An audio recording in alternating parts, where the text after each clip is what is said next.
What's up everyone, how are you all? Today we are back with another blazing Naruto story. What if Naruto took Issei's place and became Rias Gremory's true love, protector, and ultimate weapon? If you enjoy then please like, share and do comments. And also check the description to original creator of this beautiful creation. Growing up, Hyodo Issei was an odd child. He was something of a prodigy, both in mind and body. And he was something of a super pervert. Issei's first word had been, oppai, though Issei's father later admitted that his first word had also been oppai. His second word, oddly enough, was gamma. Issei's my hobbies assignment in kindergarten had resulted in the 400-page manuscript of what would later be the first book of the top-selling, award-winning series that was the Issei. His father had been so proud. His mother less so. He later bought a pet toad, the first of many, called Gamma Bunta, with the first paycheck from the series. Issei's my dream assignment in grade 1 of primary school had been a proposal to the Japanese government of why monogamy laws should be revoked so that he could achieve his dream of attaining a harem. The proposal was narrowly defeated in the Legislative Assembly. In second grade, Issei had started his researching, glorified peeking habit to, in Issei's own words, truly cement the realism within his Issei series. Nobody was quite sure how the perverted, brown-haired boy could possibly survive the near-daily beatings he would receive from the victims of his research. But alas, logic didn't really apply to the great Hyodo Issei. Or so the legend goes. Issei's parents, mainly his mother because Issei's father couldn't be more proud of his son, had been somewhat concerned about his somewhat unseemly habits, and had thus brought him to the doctor in the 3rd grade. The doctor had determined that despite Issei's eccentricities, the boy had an unorthodox intelligence showing tremendous memory and quick thinking. Further, the brown-haired pervert was surprising perceptive, being able to see details others would miss and showing a great aptitude to form accurate logical conclusion from seemingly insignificant pieces of evidence or fact. Like a police officer, or a spy. All in all, the doctor had concluded that the Issei was a perfectly healthy boy. After, of course, said doctor slapped the self-proclaimed super pervert for his wandering hands had found, and groped, her ass. And so when it was announced that Kuo Academy, the haven of oppai, had changed to be co-ed, he quickly sought to transfer there for high school. The fees weren't really a problem with the vast financial backing Issei had in the form of the super lucrative Issei series. It was there, at Kuo Academy, where Issei finally met his brethren, people who shared his love for oppai, who appreciated women as much as he did. Matsuda, nicknamed Perverted Baldy, a self-proclaimed lolicon and a member of the photo club. A truly glorious compatriot who provided Issei with stacks of photographic masterpieces, which served greatly as research material. Motohama, nicknamed Perverted Glasses, a man who was born with the envious ability to instantly calculate a woman's 3 sizes. The information also proved to be invaluable to his research repertoire. Issei could honestly say that he enjoyed his life up to this point. He had also quite enjoyed being part of the perverted trio, despite girls fleeing at the sight of him. That or beating the daylights out of him. Despite all this, Issei still felt like his life was missing something. In one of his musings, Issei, because despite his many eccentricities Issei was somewhat more philosophical and introspective than people expected, wondered whether he would truly find a girl, even just one girl, because in truth, even just one girl was plenty that would love him for him.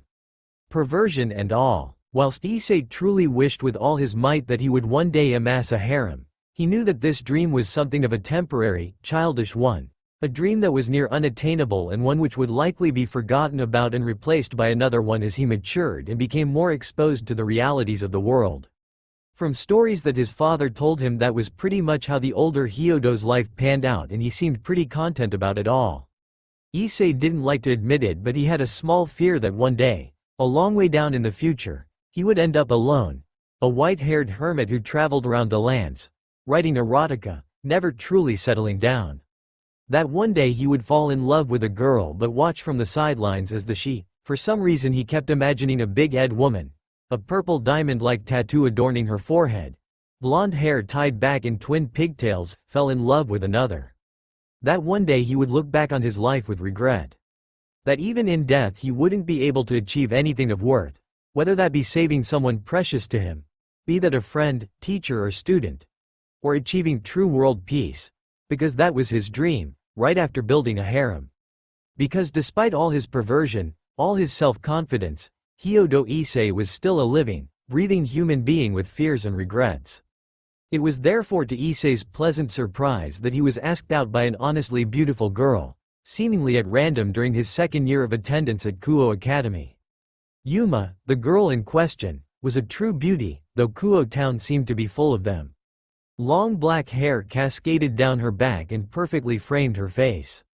Kind violent eyes, which shined with innocence, looked at him hopefully when he was asked to be her boyfriend. How could a hot-blooded man like Hyodo Issei reject an offer like that? Especially after that depressing self-assessment. When Yuma had shown up for their date in a short black dress which accentuated her long legs and a tight, light purple blouse that highlighted her sensual bosom, Issei found himself thanking the heavens. He acted the part of a gentleman through the whole date and managed to not make a huge ass out of himself during the day. He could honestly say he had a great time. They had done things typical of a romantic couple, going to an apparel store where Issei had bought the beautiful raven-haired girl a scrunchy bracelet, a romantic meal at an ice cream parlor where he had gotten a soft drink and Yuma an ice cream sundae. Issei could truly say that he really liked Yuma, especially after that date. Maybe even the beginning of a feeling even deeper, more complex, than, like, love, was starting to settle in his chest. Say, Issei-kun. After the date, the new couple had made their way to a nearby park. The sun was setting, giving the sky an orange tint. Light reflected off the fountain behind Yumaheim, giving her a heavenly aura, for surely this beauty in front of him was sent from heaven. The pickup line, "Did it hurt when you fell from heaven?" which Issei swears he invented, truly applied here. Yes, Yumaheim? Issei asked, a nervous smile working its way onto his face. His heart quickened even more as Yuma gave him a sweet smile. "There's something I was hoping you would do for me. Think of it as a commemoration of our first date." Yuma looked up at him through her fringe.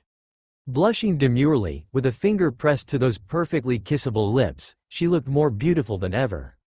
Issei's heart quickened even more. Seriously, if this continued he would surely get a heart attack sooner rather than later, as blood roared in his ears. Was this truly happening? Could he finally put his doubts behind him? Was there really a girl out there who will like him? Would he, after 17 years of highs and lows that had been his life, be finally receiving his first kiss? He sure hoped so. What is it? Could you please die for me? Issei really hoped he had heard her wrong. However, his muscles tensed in anticipation of an attack. Suddenly the delicate beauty turned sinister and Issei felt a sinking feeling in his chest. The previous light which had highlighted her angelic beauty now left shadows which cut harsh angles upon her previously innocent face. Her once pure eyes turned dark and malicious. Instinctively his arm reached for his belt where a kunai hung, because when he had passed a weapon supply store during middle school he had automatically been attracted to their selection of ninja tools and had promptly bought what the store advertised as the ultimate ninja tool bag. "Could you please die for me?" Suddenly dark feathered wings sprouted from Yuma's back, tearing the fabric of her blouse leaving 2 gaping holes. The wings gave her an even sinister look as she resembled some sort of demonic harpy. With a flap of her wings, Yuma shot high into the air and hung there. Meanwhile Issei, sensing the danger, had jumped back holding his kunai in a defensive reserve grip. His eyes were roaming the area hoping that he could come up with some sort of plan to escape whatever was happening. Suddenly Yuma's clothes changed before his eyes, the previously cute clothing being replaced by a risque latex bikini which wouldn't have looked out of place on a dominatrix in a BDSM video. Her previously petite frame grew, her height growing until she was well over 6 foot. Her S enlarged until they were truly spectacular. If Issei were in any other situation he would have brought out the little book from his back pocket and began writing whilst giggling perversely. Although it proved to be short-lived, playing Love Dive with you was quite fun, Yuma said as she held her right hand above her head. Light seemed to gather and condense, in a way that Issei knew light didn't behave, creating a spear-like weapon. "Dating a kid like you was a nice break for me." She held up her left hand, which was she still wore the small scrunchie he had bought her. "Don't worry, I'll always treasure this gift you gave me." She lifted the spear, obviously intending on throwing it. "That is why I will make this as painless as possible." Before she could throw the light spear however, Issei had brought out smoke pellets from his ninja pack, throwing them down. In the small window where her vision was impaired, Issei quickly made his way behind a tree for cover. Fuck. Of course this was all too good to be true. Issei quickly scrimmaged through his ninja bag as he sought to initiate his escape plan. Finally he found a kunai. God damn it, doesn't she know that there is no bodily harm until at least after the third date rule? Thankfully, Issei had adhered to a strict training regime throughout his life as a result of a constant nagging in his mind whenever he hadn't exercised in a while. As a result of this physical training, when the super pervert threw the kunai, it sailed at an unexpectedly high speed, grazing a visibly surprised Yuma. It also helped that Yuma was still somewhat disoriented from the smoke. You little shit? I was going to make this quick, but now I'll wring your little neck." Yuma screamed as she swooped down quickly to pierce Issei with her spear. She, however, did not see the ninja wire that was attached to the kunai nor the other projectile the ninja wire was attached to. As a result, when she plowed into the near-invisible strain, the two projectiles coming back into the outstretched hands of Issei, who quickly slammed them into the trunk of the tree he was hiding behind. The string tightened around the raven-haired girl, resulting in Yuma being tied rather ineloquently against said tree. This should be enough. That ninja wire can withstand 200 pounds of force. She can't possibly break through it. Issei quickly turned, hoping to make a dash to the exit of the park. What he didn't expect was his legs not moving. Looking down, he saw that the lighting spear which had previously been held by Yuma was cleaved in his stomach. Collapsing to his knees, Issei turned his head slightly and saw that Yuma had broken out of her bindings. "I would have cut you down right now, but I guess I'll just let you bleed out after you scratched me," Yuma said as she harshly took out the spear protruding through Issei's body. Issei immediately collapsed as more blood spilled out onto the pavement before him. "So, this is it, huh?" The twist ending of the tale of Hyodo Issei the Gallant. As Issei bled out, slowly dying from his wounds, his mind beginning to go black, a small slip of paper that he had forgotten about began glowing, a deep crimson as it flew out of Issei's back pocket. I don't want to die like this. I don't want to die alone. I still have so much to achieve." There was a flash of light as the sheet disappeared, being replaced by a large blood-red circle. The circle hovered for a few moments before slowly descending towards the ground, akin to the holographic communicators in sci-fi movies. As the crimson circle finished its descent, a figure appeared from within. Rias Gremory looked at the boy who she had been observing for the past couple of weeks. It seemed her assumptions were correct. He did possess a sacred gear, a powerful weapon bestowed to man by the biblical god. It was for that reason, and that reason alone, Rias Gremory hadn't intervened. She had also been somewhat surprised by the boy's combat ability. Truthfully, Rias truly hated acquiring Hyodo Issei in this manner, and if circumstances were different she would have approached his recruitment in a very different manner. But, as of this moment, Rias needed power. And she was becoming desperate. She couldn't risk the chance, no matter how minuscule, of Issei, a wielder of a sacred gear, to reject joining her peerage. Her thoughts were interrupted by a cough and the soft sound of splattering blood. Looking down, Rias was surprised to see that Issei was not only alive, but he was still conscious. He coughed, causing more blood to spurt out. It was a miracle he could speak. The spear should have more or less disemboweled him. Seems I can L leave the W world W with one L less R regret. W with such a B beautiful girl B by M my side. Rias found herself feeling surprisingly flushed. Whilst she had been told many times that she was beautiful, it was usually only said before someone asked her for a favor or after a long, perverse look at her body. That, or it was said by her family members. But that didn't really count. It was almost like the boy before her was stating a fact, that her beauty was an objective truth and not a subjective opinion. And the boy was obviously only looking at her face. The fact that the boy had said this whilst dying had made it more heartfelt, more genuine. Who knew that the resident school pervert could be so sincere when complimenting a girl? It also made her feel more regretful over her lack of action. Summoning her evil pieces, Rias got to work, placing the pieces of his chest. She wasn't too surprised that the boy before her was worth 8 pawns, not after the fight he had put up. "I command thee, Hyodo Issei, on my name Rias Gremory." As Rias held her hands over the chess pieces, The red glow they possessed seemed to brighten even more.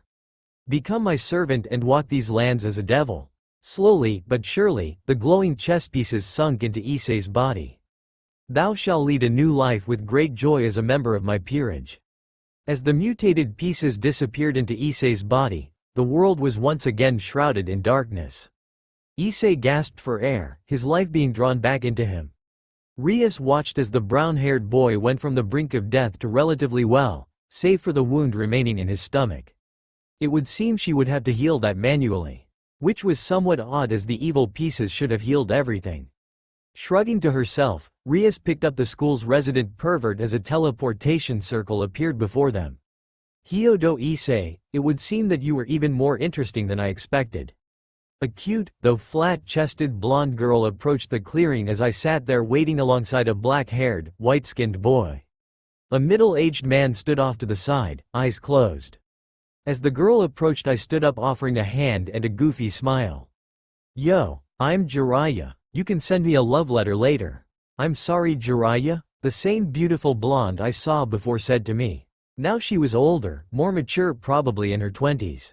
The previously flat chest had been replaced by the greatest bosom I'd ever and probably will ever see. I recognized her. She was the girl I had imagined falling in love with whenever the more philosophical part of my mind comes to the surface and my perversion took a backseat. Tsunade. That was her name. And I knew. This woman was the woman I loved. I'm sorry, Jiraiya. I can't return your feelings, because I love Dan. But she didn't love me. I was in a cave of some sort. A giant maroon toad sitting before me. Around his neck bore a beaded necklace with the Japanese word for oil engraved onto the largest bead at the center of his chest. A ridiculous-looking hat completed the old toad's attire. A smaller male-looking toad, Fukaska-sensei on my left, addressed me. Jiraiya-chan, the great sage has had a vision concerning you. As you know, this is a prediction about your future. Listen well. Yes, sir, I answered, waiting for the prophecy to be spoken by the revered toad elder. Now then, in my dreams I see you becoming a pervert with no equal, and a shinobi of incredible talent. And someday you will take a pupil. I was slightly annoyed there. I knew I was a pervert, but did he have to be so specific? This pupil will become the harbinger of a great revolution in the shinobi world. I have seen this in my dreams. Well, that wasn't very specific. Why is it that important parts of prophecies were always so vague? A revolution? I asked, hoping to seek clarification. They will finally bring peace to the world or utterly destroy it. The result of their revolution will be one or the other.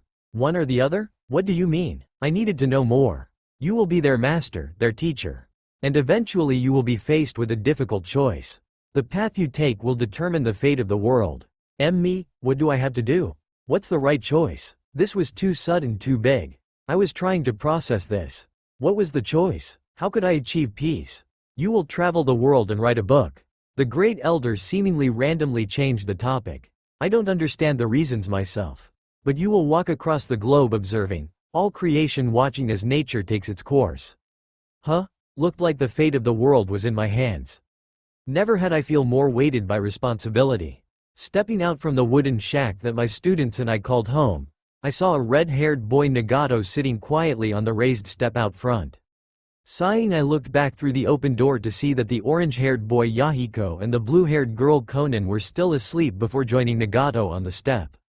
We sat there for a few minutes, him looking down whilst I stared at the perpetual rain which covered AIM. I don't know if it was right or wrong myself. But thanks to you, Yahiko is alive. You saved him. You did what was right.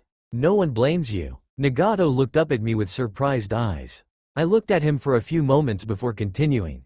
When people get hurt, they learn to hate. When people hurt others, they in turn become hated and racked with guilt. But knowing that pain allows people to be kind. Pain allows people to grow. Nagato looked away as I finished. I just want to protect them. No matter how much pain it causes. I smiled sadly at him. I understand. Shisho, what are you always thinking about? The first thing I wanted to say was Oppai, but I knew this was a serious question and he deserved a serious answer. This world, it's filled with war. Hatred is everywhere. I think about how I can change that. I wonder what peace is. I want to know what peace is. I want to know the answer. A thoughtful silence grew over us. I hoped that Nagato understood what I was talking about. We sat there in the rain as time passed. I stood opposite my white-skinned, black-haired friend, both of our bodies bruised from the battle that had just occurred. Yellow, snake-like eyes bore into me as I looked at his face, hoping to find some sign of regret. Why Orochi? How could you betray Konoha? How could you kill all those people? A malicious smile grew on his face as his eyes became more demented. Jiraiya, always so loyal. Always so slow. Why wouldn't I betray Konoha? Why would I stay in a place which robs me of my talent, that steals from me the credit I am due? Why is it that your pathetic student is named Hokage whilst I am forced to wallow in some pit?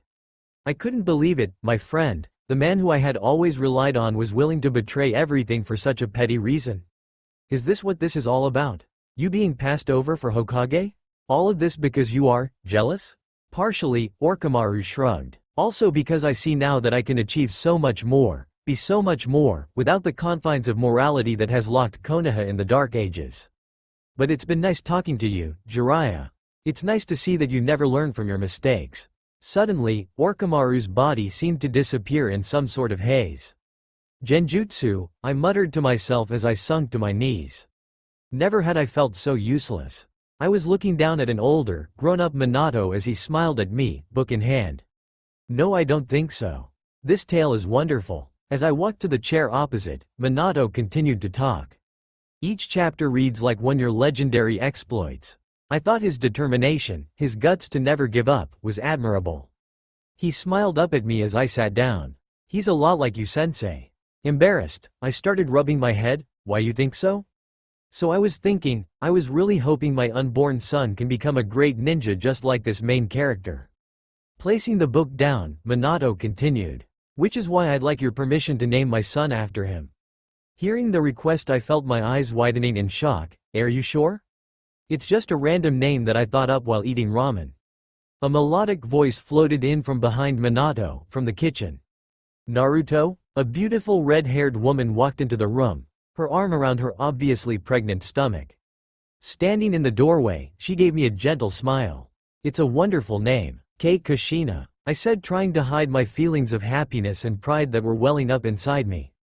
I gulped down slightly. It wouldn't be very manly of the great Jiraiya-sama if he were to break down from tears of joy, would it? See, cripes. That would make me the godfather, I guess. Are you sure you want that? Kushina moved forward, resting her arm of her husband's shoulder. Minato smiled up at his wife with all the love in the world before interrupting my rambling. You are my sensei. A truly great man who possesses the true talent of a ninja. There's no other like you. I had never felt so damn honored in my life. Oppai. I was scribbling down on my notepad. I always knew that the onsen was the greatest place for research. Suddenly I heard a splashing sound from behind me. Turning my head slightly, I saw a man in his late 20s with sunglasses talking to a blonde-haired gaki who was wearing blinding orange clothing. Huh, looks like I'm right on time. Suddenly a yell and the older man Ebisu, I reminded myself, the tutor for little Konohamaru and one of my biggest fans, jumped at me. Smirking, I summoned Gamma, tripping the guy over, resulting in Ebisu being temporarily knocked out. The blonde gaki ran up to Ebisu, checking his pulse. After a moment, he pointed an accusing finger at me. What's that huge frog? Who the hell are you? Now wasn't that the perfect question? I smirked, adopting the perfect kabuki pose. Thanks for asking. I am Mount Myoboku's holy Gamma Sennin, the great Jiraiya-sama of the legendary three. The blonde looked at me with a dumbfounded expression. Dispelling Gamma, I walked up to the kid. Ho, and who are you who disturbs the great Jiraiya-sama from doing his research? Oi, you old perv. And I'm Uzumaki Naruto, the future Hokage of Konoha. Hey, looked like Minato's son had grown up well. Damn well. Don't worry, Minato, Kushina. I'll make Naruto's dream come true. I'll make him into the best man to ever grace Konoha, to ever grace the shinobi world. I was standing on a giant brown snake opposite Orochimaru. The only real difference in appearance of my former friend was that his arms were by his sides, bandaged. I was on my knees panting, my chakra moving oddly. It was impossible for me to utilize my true strength. Damn Tsunade. Off to the side, a silver-haired kid with glasses seemed to be approaching Tsunade. Further away from them was a black-haired woman and Naruto, both lying down injured. Haha, To think you, who was once called the village madness, would ferry around such a kid and struggle tirelessly for the village. You've fallen, haven't you? Looking down at me, Orochimaru continued. I have a keen eye for ability, and that kid, he stopped here, nodding his head in Naruto's direction, is mediocrity in my eyes. Smirking slightly, I replied, it's precisely for this reason that I don't need the Uchiha kid. It's no fun raising a genius who is good from the start. Orochimaru, with that look that he used to always give me when he knew something I didn't. I have never hated that look more in my life. So you can't leave him alone, huh? Because it's like looking at your old self? That kid you have can't beat a Uchiha with the Sharingan. A shinobi's worth is determined by how many jutsu one can learn. One who can learn all the jutsu in the world will therefore be the ultimate ninja. After all, a ninja is merely one who can use ninjutsu. I looked up at him with pity in my eyes. You still don't understand it, do you? A ninja is one who endures. A shinobi's most important skill isn't the number of jutsu he can use, but rather the mettle to never give up. Orochimaru shrugged slightly. I guess it's a difference of opinion. Staring at each other, we both tensed our legs, preparing to strike. Both breathing harshly, we pounced. I was sitting on a step of a Shinto shrine, my blonde-haired student, godson, sitting on grass facing me. He had just asked me a complicated question. A question that before him, Nagato and Minato had asked me. Naruto, even I can see that there's too much hate in this shinobi world. There's too much hate? Naruto asked, pressing me for more. I've always wanted to do something about all this hate, but I don't really know where to start. But one day I truly believe that one day a time will come where all people can live today in understanding. In harmony, I said whilst scratching the back of my head. Boy, it sounds fairly complicated to me. Naruto said, grinning. I smiled, leaning forward so that I was staring right in the little blonde's eyes. And if I can't find a solution to this problem, then maybe I'll entrust the task to you, Naruto? Naruto's grin widened as he saluted. Yes, sir. I can't turn down a request from my Shisho, now can I, Ero Sennin? And for the first time I thought that maybe, just maybe, the child of prophecy wasn't Nagato or Minato after all. Maybe it was the little Gaki in orange right before me. The tale of Jiraiya the Gallant. Now it'll end a bit better, I hope. The final chapter. I'll call it. Frog at the bottom of the well drifts off into the great ocean. Just barely glorious, but glorious indeed. Now I suppose it's about time I put down my pen. Oh, right, what should I name the sequel? I wonder. Let's see. The Tale of Uzumaki Naruto. Yes, that has a nice ring to it. As my body sunk, being consumed by the vast abyss of the ocean, for the first time I could truly say that maybe, just maybe, that everything I had gone through, that all the shortcomings and failure and regrets in my life, had truly amounted to something. Because at that moment I knew, with as much certainty that I could say the sky was blue or that my love for Oppai would always live on, that the shinobi world was nearing a seismic shift, where peace would replace war as a constant, where people, where they be shinobi or citizens, could learn to live in harmony with each other. For I had faith that Uzumaki Naruto would succeed where I, Jiraiya of the Sannin, failed. For even if Uzumaki Naruto, the one that I now knew to be the true child of prophecy, was to become a limbless invalid, he would still inspire the people around him to change for the better. For even if a person were to slight Uzumaki Naruto in the worst possible way, the blonde would merely turn the other cheek, would only see the potential for redemption and not his own thirst for vengeance. I had faith that Uzumaki Naruto would never give up, never fall before his dream, their dream of true peace, was achieved. Because that was Uzumaki Naruto's nindo, one that was shared by his Shisho. I was truly proud of my student.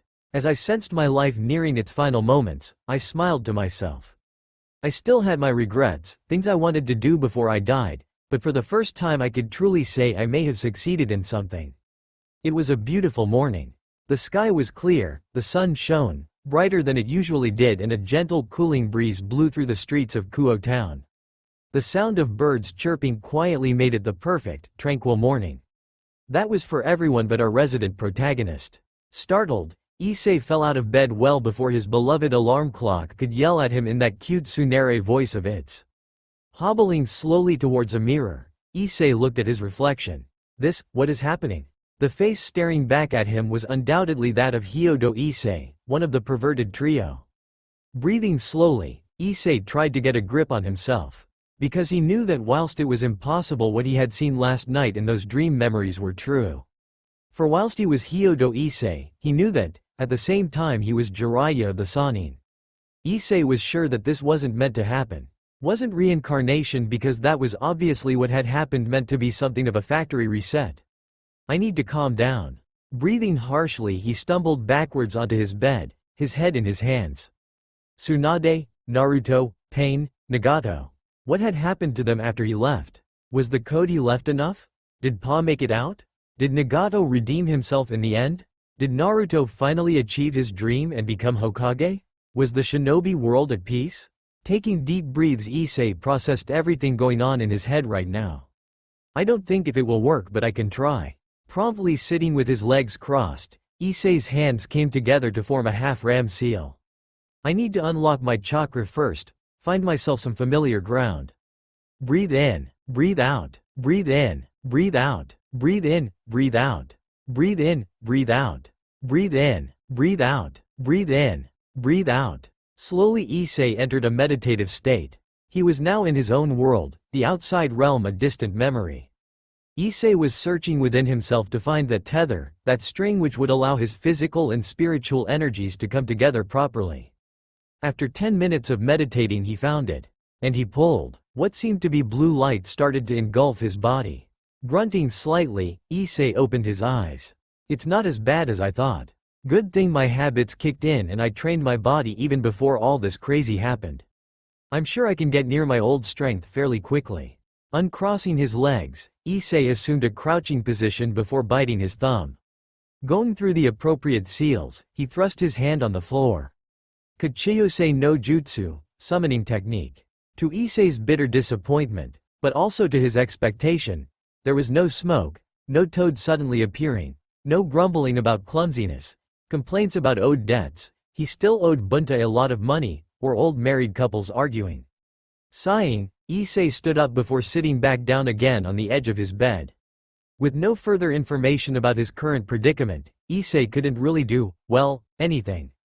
The toads were obviously out and he had no idea where he was or how to get anywhere from here, let alone somewhere specific like Konoha. And even if he did find a way back, Issei wasn't completely sure he was needed. After all, the elemental nation still had Uzumaki Naruto, didn't it? And Issei had decided to place his faith in the blonde-haired knucklehead future Hokage. Issei wouldn't stop believing in his disciple even after dying and being reborn. Leaning back so he could look at the ceiling in thought, Issei adjusted his arms, placing them behind him on the hard bed for support. At least what should have been a hard bed. Instead, Issei felt a warm, soft fleshy mound in his hand. Drawing on the life experience he had when he was Jiraiya, Issei knew instinctively what was in his hand. The bear of a woman. Issei's base instincts took the front seat of his mind, easily pushing his other thoughts aside. Huh? Feels like a DD cup. He turned around, a bit of drool coming out of his mouth as he looked at the woman who possessed such an exquisite bosom. It seemed that when Issei had fallen off his bed, his sheets had also joined him on the floor, and thus he had the most excellent, unobstructed view of whoever was in his bed. Shifting his eyes upwards reluctantly, he gave the girl a closer look. It was a very beautiful girl. A very beautiful, exotic girl. As he looked at the girl he took note of several things. For one, she possessed creamy pale, perfect skin. Crimson hair spread out over his bed, making the girl seem more exotic than ever. Truly, this very naked girl in his bed put even Yuma's beauty to shame. It was only after a second of staring at her in wonder and disbelief that Issei realized he knew this girl. Rias Gremory, who, along with Himejima Akeno, was one of the two great Oni-samas of the school. Gulping, Issei continued to look at the girl, drinking in her beauty. Moving his eyes downwards, Issei stared down at the mound of hair that was above her delicate flower. Huh, it seemed like she was a natural redhead. Looks like those rumors weren't true after all. Well, this was surely a morning full of surprises. Firstly, it turns out he was Issei and Jiraiya, and that he had slept, in the literal sense, with Rias Gremory last night. His experience as Jiraiya told him that no further activities had taken place, to his bitter disappointment. There's only one way to react to a morning like this. Issei quickly reached for his valuable research notes which sat on his bedside table with his non-groping hand before opening it and writing. Rias' ears twitched as the distinctive sound of pen on paper was heard. Opening her eyes slowly, she found herself looking at the face of the one and only Hyodo Issei.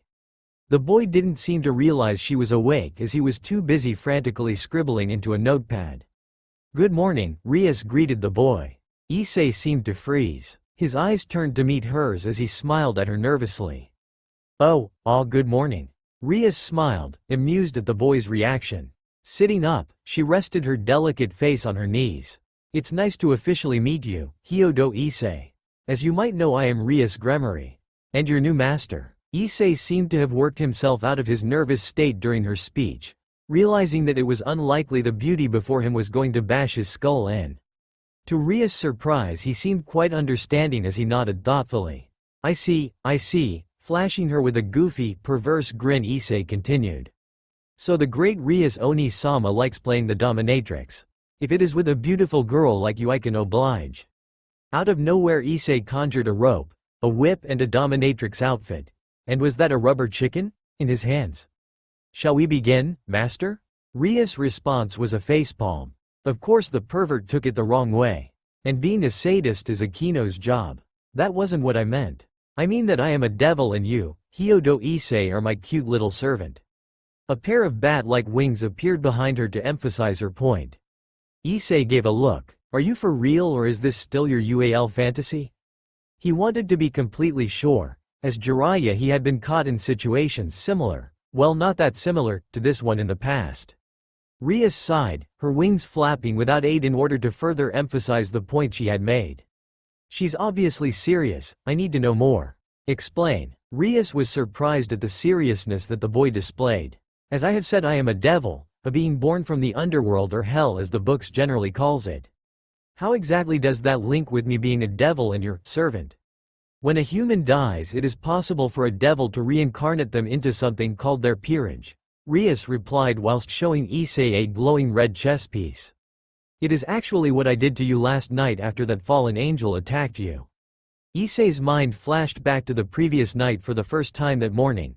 He had more pressing concerns on his mind before, remembering the very deadly date he had been on with Yuma. He did sort of remember a girl approaching him before he had fallen unconscious. It seemed like that girl was Rias Gremory, who, Issei had realized given what she had said and the timing of her appearance, had been extremely opportunistic to acquire him as a servant. "Well, at least she's hot, but if she thinks I'll accept this, no strings attached, she'll be in for a surprise." Rias smiled, getting off the bed and walking over to Issei's desk chair where she had placed her clothes. "I know it's a bit to process, but I will explain what everything means later on after school." "Issei, it's time to wake up," came the cheery voice of Issei's mother through the now open doorway. She immediately froze as she realized the situation she had walked in on. Issei could not really do anything but stare at his mother, then back at Rias a few times. Issei decided that after everything that happened today, he deserved a little fun. "Ka-chan, your son has finally graduated into a man." Genuine tears of happiness seemed to be welling in his eyes. His cheek was promptly pulled painfully by the noble hand of the clearly irritated Rias Gremory. Hyodo Issei proved to be quite an enigma for Rias Gremory. During her observations of the brown-haired boy, she had, along with Akino, concluded that the kid was a mere simple-minded pervert who led the perverted trio and enjoyed writing down every even slightly UAL experience he had into a small notepad. It seemed that whilst her conclusion was true, proven by the fact that during their walk to school Issei had stayed slightly behind her so that he could stare at her admittedly, delectable behind.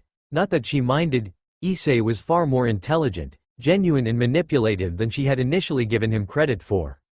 During their conversation as they walked to school, Issei had asked her a barrage of seemingly random questions. Whenever she felt the questions drifting into sensitive territory, she had closed the line of questioning. In response, the boy had shrugged, stating his findings, which were all entirely correct, before catching her off guard with some of the most genuine, heartfelt compliments. It seemed like the compliment he had paid her yesterday before his reincarnation was not a one-off thing that she had ever received before he ruined the moment with a goofy smile, a perverse look and an inappropriate comment. They would then lapse into silence for a few moments before he would then start a new line of questioning and the cycle would repeat itself. So far in their 15-minute walk, she had unintentionally revealed to the boy the entire political landscape of the supernatural world, the hierarchy of devils, her opinions on peace and conflict. He seemed very pleased when she had advocated for peaceful coexistence rather than forceful extermination. The inherent nature of devils, what information she had gathered about him, and her love for all things anime.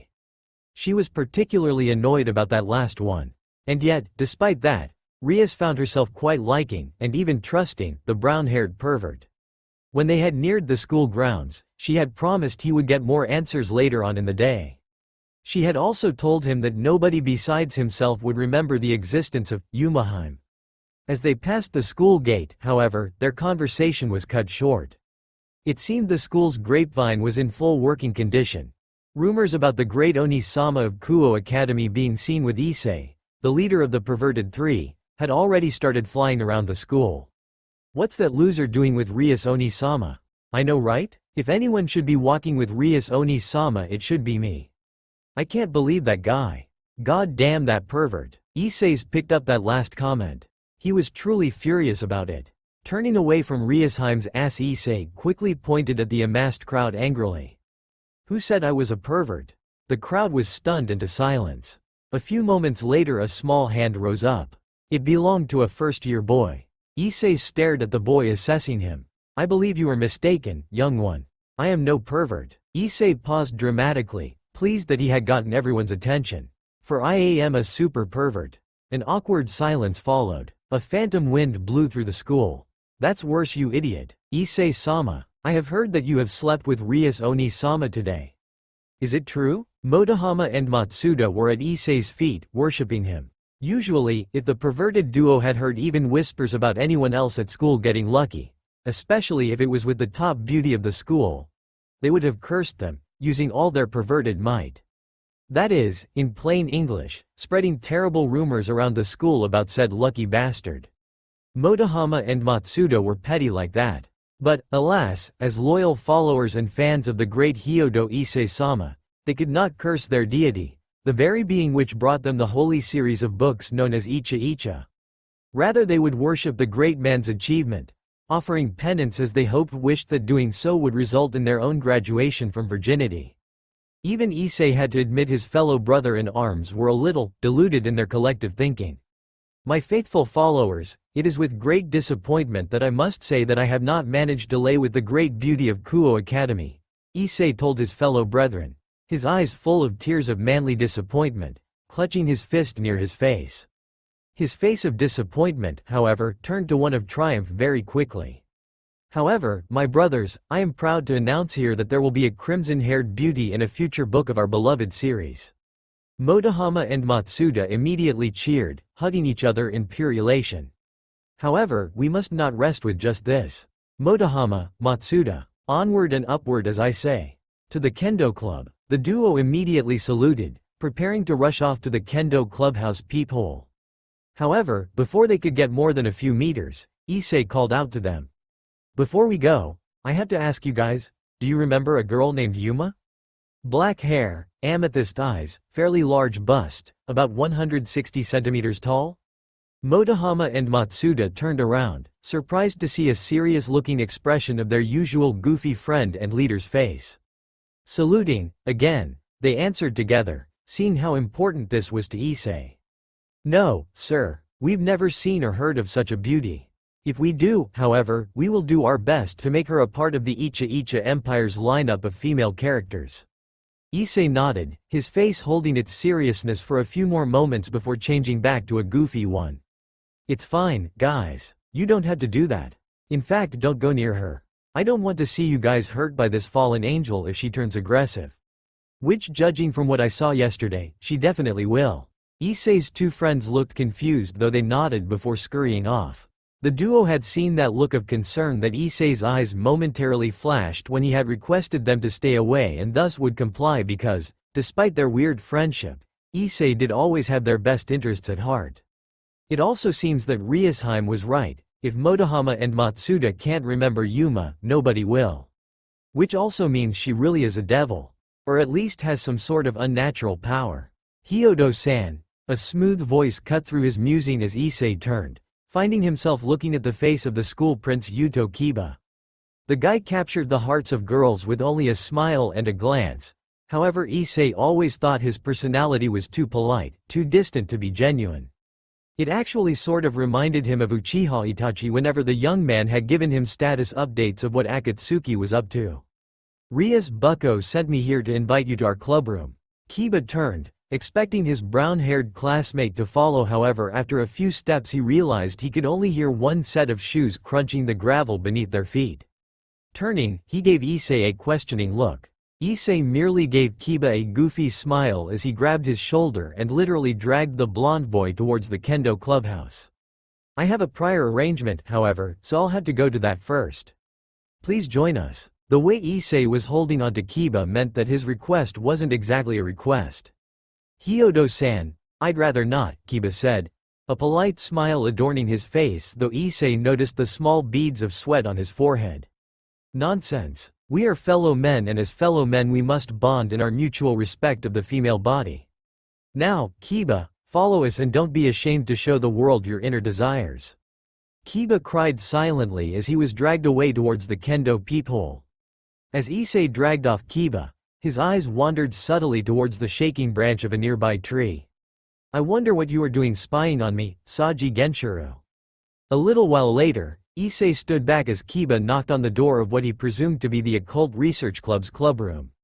They had, along with Matsuda and Motohama, escaped relatively unscathed, while their bodies were intact, after the members of the Kendo Club had, unsurprisingly, found them. Well, 3 of the 4 men there, peeking. After a few seconds a graceful voice beckoned them to enter. The room the male duo entered was Gothic in style and clearly fit the theme of the club it housed. The chalkboard was filled with strange symbols and writing. The table had skulls and candles on them, and in the center of the room was a chalk drawing of a large and complicated circle that Issei quickly discerned did not find its roots in Fuinjutsu. His eyes, however, were quickly drawn to the very cute, because as a super pervert Issei kid and would appreciate all women, regardless of their shape or size, very petite girl sitting on the couch in the corner of the room munching on some Japanese sweets. Issei knew who she was, of course. Who at Kuo didn't? Teju Koneko, the so-called mascot of the school, was truly the definition of a loli.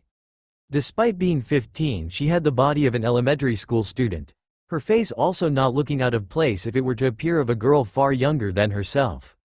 In fact, it was due to her youthful appearance that Issei had, using his mandate as the leader of the perverted trio, declared that the pure loli before him would forever remain uncharted territory in their heroic Icha research endeavors.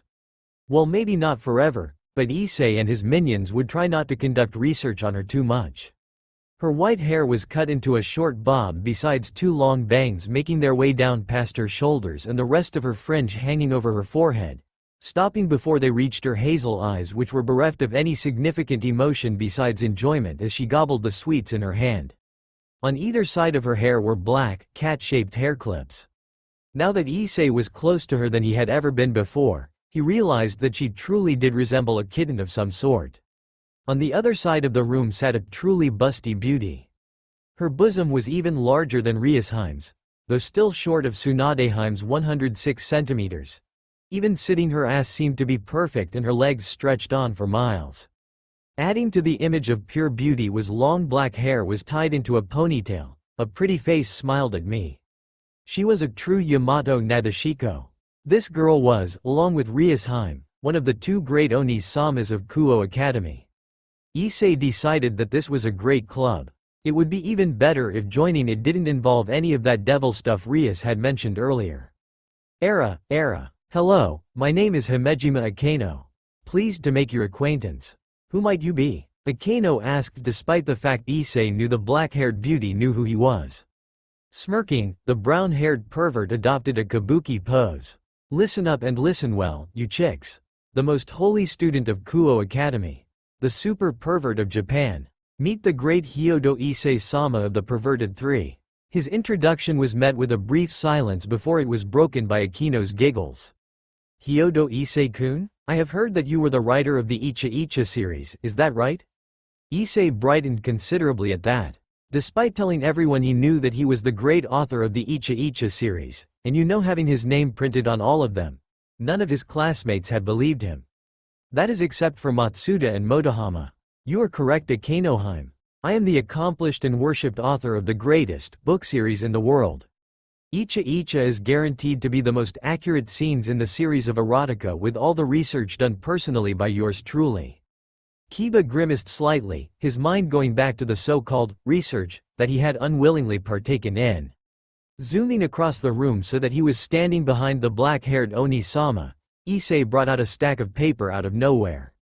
This is the draft for the next installment, Icha, the sadistic priestess and the masochist shinobi. I have a feeling that I have found the inspiration for the female lead, Akenoheim, if my super pervert senses aren't wrong. Which they never are. I shall start my research immediately. Just as Akeno was about to give a seductive response to the brown-haired pervert's ramblings, Issei brought out a familiar-looking bra.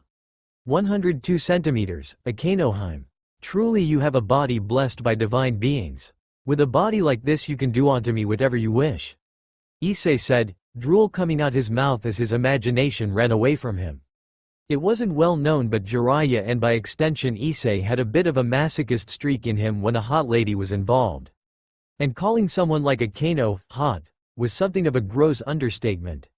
On the couch, Kiba was merely smiling awkwardly at the whole encounter whilst Koneko was staring ahead emotionlessly, her attention on the sweets before her, though if one were to pay particular attention they would hear the school mascot muttering about perverted senpais. For some reason or another, Issei found it just made the little lowly girl more endearing. Just as Issei finished talking, it finally hit Akeno why that bra looked so familiar. Groping herself, she confirmed her suspicions. It seemed that Issei had managed to steal the bra Akeno was wearing without anyone noticing and without having to do anything to the dark-haired beauty's outer clothes. Instead of getting angry like any other girl in her position, Akeno merely giggled as a sadistic glint entered her eye. Era, it seems we have an interesting person, right bucko? Suddenly the curtain in the corner of the room opened and Rias stepped out, drying her hair with a towel. A shower in a clubroom? What a place! Giving everyone in the room a smile, Rias threw her towel to one side before clapping her hands together. Now that you're here, Issei, I would like to introduce you to the Occult Research Club. Taking a seat she continued, but as you know that's merely a cover. Everyone here is a devil and members of my peerage. Nodding, Issei's expression turned slightly more serious as he asked, and what exactly does that mean? Am I to serve your every whim? Suddenly Issei appeared behind Rias, in a butler's costume as he massaged the crimson-haired girl's back. His perverted expression turned back on in full power. Because I am perfectly fine to serve as the male lead in any one of your UAL fantasies, master. Issei said in a loyal tone. Akeno giggled, licking her lips. It seemed like Issei was a very interesting person in her opinion. She was getting ideas. A lot of wonderful ideas. Koneko, on the other hand, merely pointed at Issei with a blank expression. Arrow. Kiba was thinking that maybe he shouldn't have woken up today. Or any other day in the future where stuff like this was going to happen. Which Kiba realized was probably going to be every day of his extended devil life now that Issei was a member of Rias' peerage. Rias blushed. Who knew Issei was so good at giving massages? He was working out all the kinks in her back. I said earlier that's not what I meant. What I mean is that you are in essence my servant, someone who now serves the Gremory clan. The crimson-haired girl grimaced internally. That had come out somewhat more haughty than she had intended. From behind her Issei nodded, as he continued massaging the crimson-haired girl, who moaned erotically every few moments. Akeno was quite turned on by the display. After a couple of minutes Issei finally spoke. So what do you exactly expect of me if I am your servant but am not here to satisfy your UAL appetite? Rias shot the brown-haired pervert a look over her shoulder. She didn't really mind how perverted the guy was, but couldn't he be a bit more serious? Though Issei ignored it, his eyes hardening when they met Rias' aqua-blue ones. And what if I refuse? Suddenly the atmosphere in the room grew cold and Issei's previously soft, soothing hands clutched painfully down onto Rias' shoulders, who was now cursing herself for her prior wish. She would much prefer the goofy Issei over whatever this was. Everyone in the room tensed. Koneko had stood up, her sweets lying forgotten on the coffee table, Kiba had summoned a sword and held it battle-ready. Akeno had her fingers curled as lightning began to course around her as they prepared to attack the self-proclaimed super pervert. Unfortunately for them, the way he was holding onto Rias meant they had no clear shot. Issei wouldn't normally use a girl, especially one as beautiful as Rias, like this, but he felt that given her actions, or rather inaction, last night she had it coming. Just a little bit. He was also essentially putting money in their pocket at the same time. Never let someone you just met, no matter how much you think you know them and how harmless they may seem, into your personal space.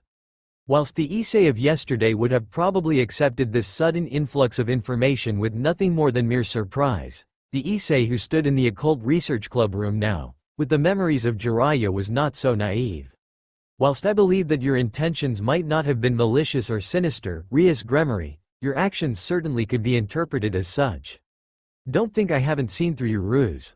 You could have approached my recruitment in a very different manner, by simply asking me to join at any point, or, if worst came to worst, by intervening prior to Yuma's otherwise fatal attack and then asking for me to join as a sign of my gratitude to my savior. But, no, you created a situation where I couldn't refuse. And, no matter how beautiful I find you, I don't appreciate that. As Issei finished the pseudo-lecture to the crimson-haired beauty, Kiba suddenly appeared behind him, the pommel of his sword coming down to try and knock out the self-proclaimed super pervert. Without even moving his arms or turning his head, Issei simply stuck his foot out, catching the blonde-haired Bishonen's stomach, sending him reeling backwards into the wall. The force of the kick was by no means deadly, but it was enough to keep Kiba from standing back up straight away. The original members of the Occult Research Club were shocked. Kiba was after all a very talented knight, one whose speed should be unmatched by that of a newly reincarnated devil, whose combat prowess was only slightly below that of Akeno's and Rias in the peerage. And yet, Issei had nonchalantly stopped his impending attack and injured the blonde knight in one move.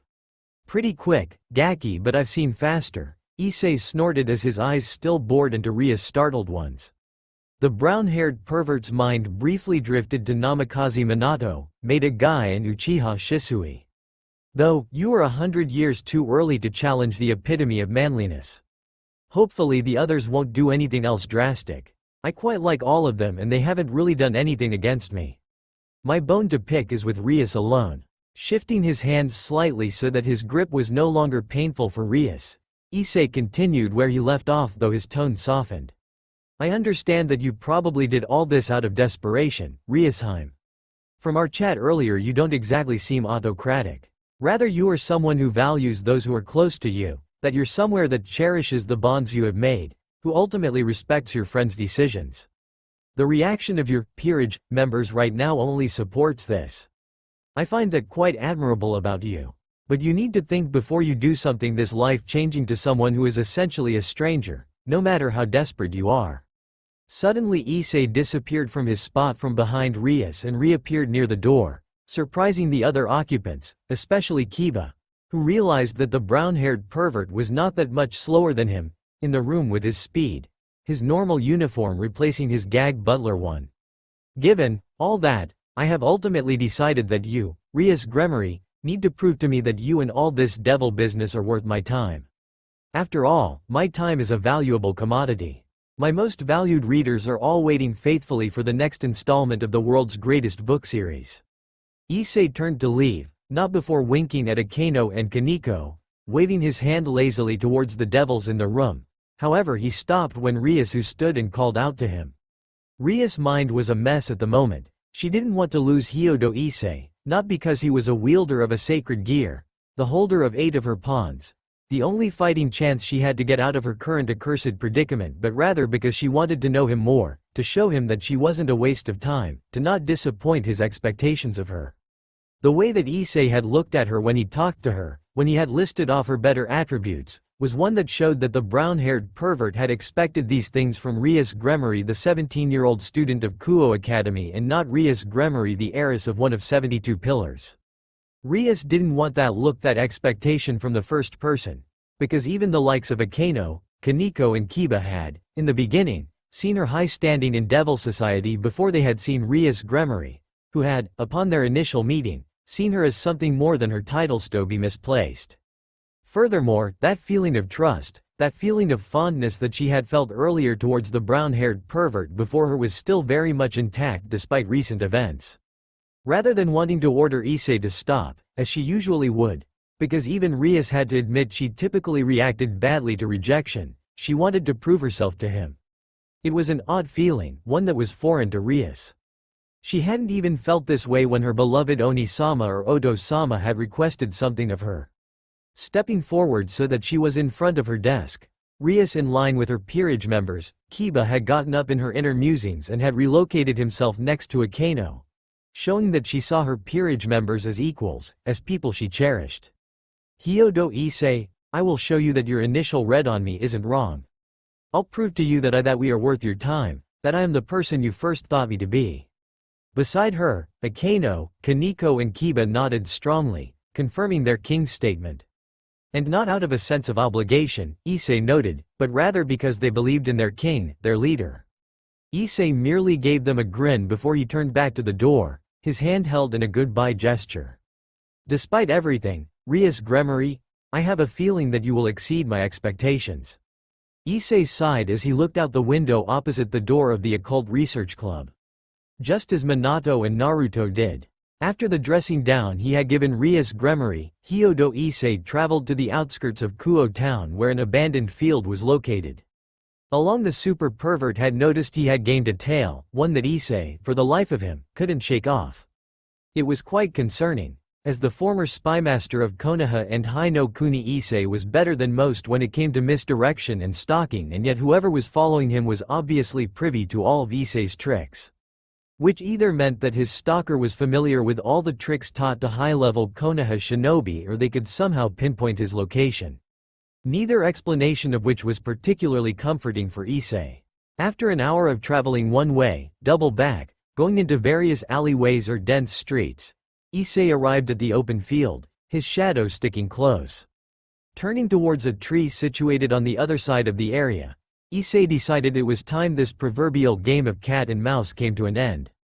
You've been following me the whole day. Why don't you come out and face me like a man, Saji Genshuru? Leaves rustled as the aforementioned secretary of Kuo Academy's student council landed gracefully on the ground before the tree. Saji wore a polite smile, one of his hands scratching his head sheepishly, though his eyes were calculating as they bored into Issei's. What a coincidence seeing you here, Hyodo-san. I was just planning on using this field, actually. Issei snorted. We both know you've been following ever since I got to school today. Now why don't we get to the point? Issei pointed a finger dramatically at his blonde-haired classmate. If the blonde wanted to be innocent and clueless, well, two can play at that game. Are you envious I arrived at school with Riasheim? I never picked you for the jealous type, Saji. Saji's sweat dropped in response, but his expression quickly took a serious turn. Let's skip the stupidity, Hyodo-san.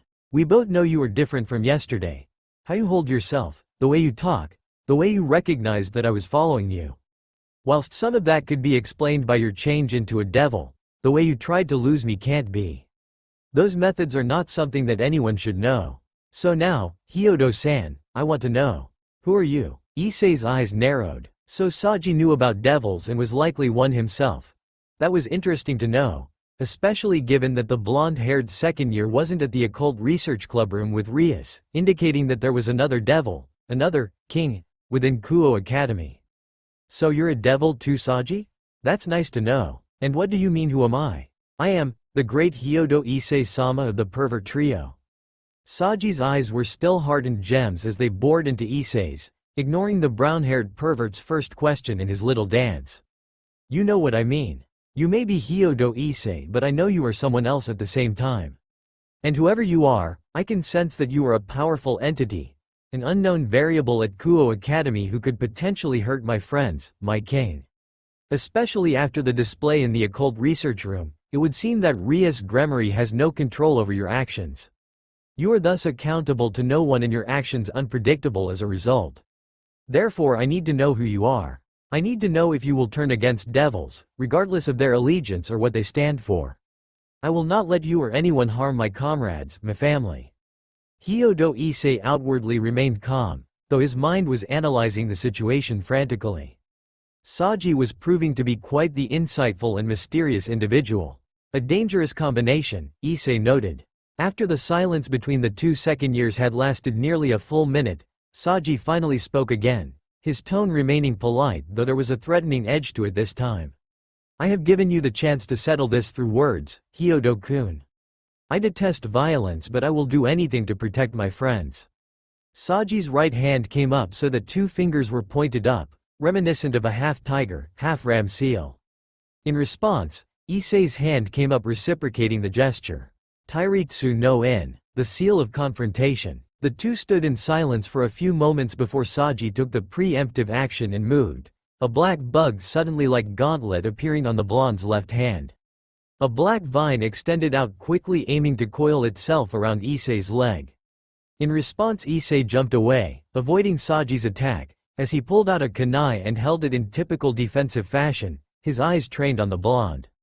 He had an unsettling feeling in his body when Saji smiled slightly, so slightly, Issei was sure someone less perceptive than himself would have missed it, instead of having a more appropriate response to what ended being a futile move. It was then when Issei heard it. For a buzzing sound, one not dissimilar to a running chainsaw had cut through the relative silence of the clearing. Turning his head slightly, he finally saw what had made Saji so confident despite the failed attack. Or rather, Issei realized, the blonde's successful diversion. For a perfect clone of Saji was a meter away, a short tanto raised above his head. Coursing around the tanto was something that Issei didn't think he would ever see performed by someone else, not since he had realized that the energy coursing through him now was not commonplace here. For what was unmistakably whitish-blue lightning chakra encased the bladed weapon perfectly, offering it unparalleled cutting power. Issei barely had any time to react when the sword cut him in two. Rias, a voice greeted the crimson-haired beauty from the door of the nearly empty occult research room. The aqua-eyed girl didn't even bother looking over, already knowing who it was.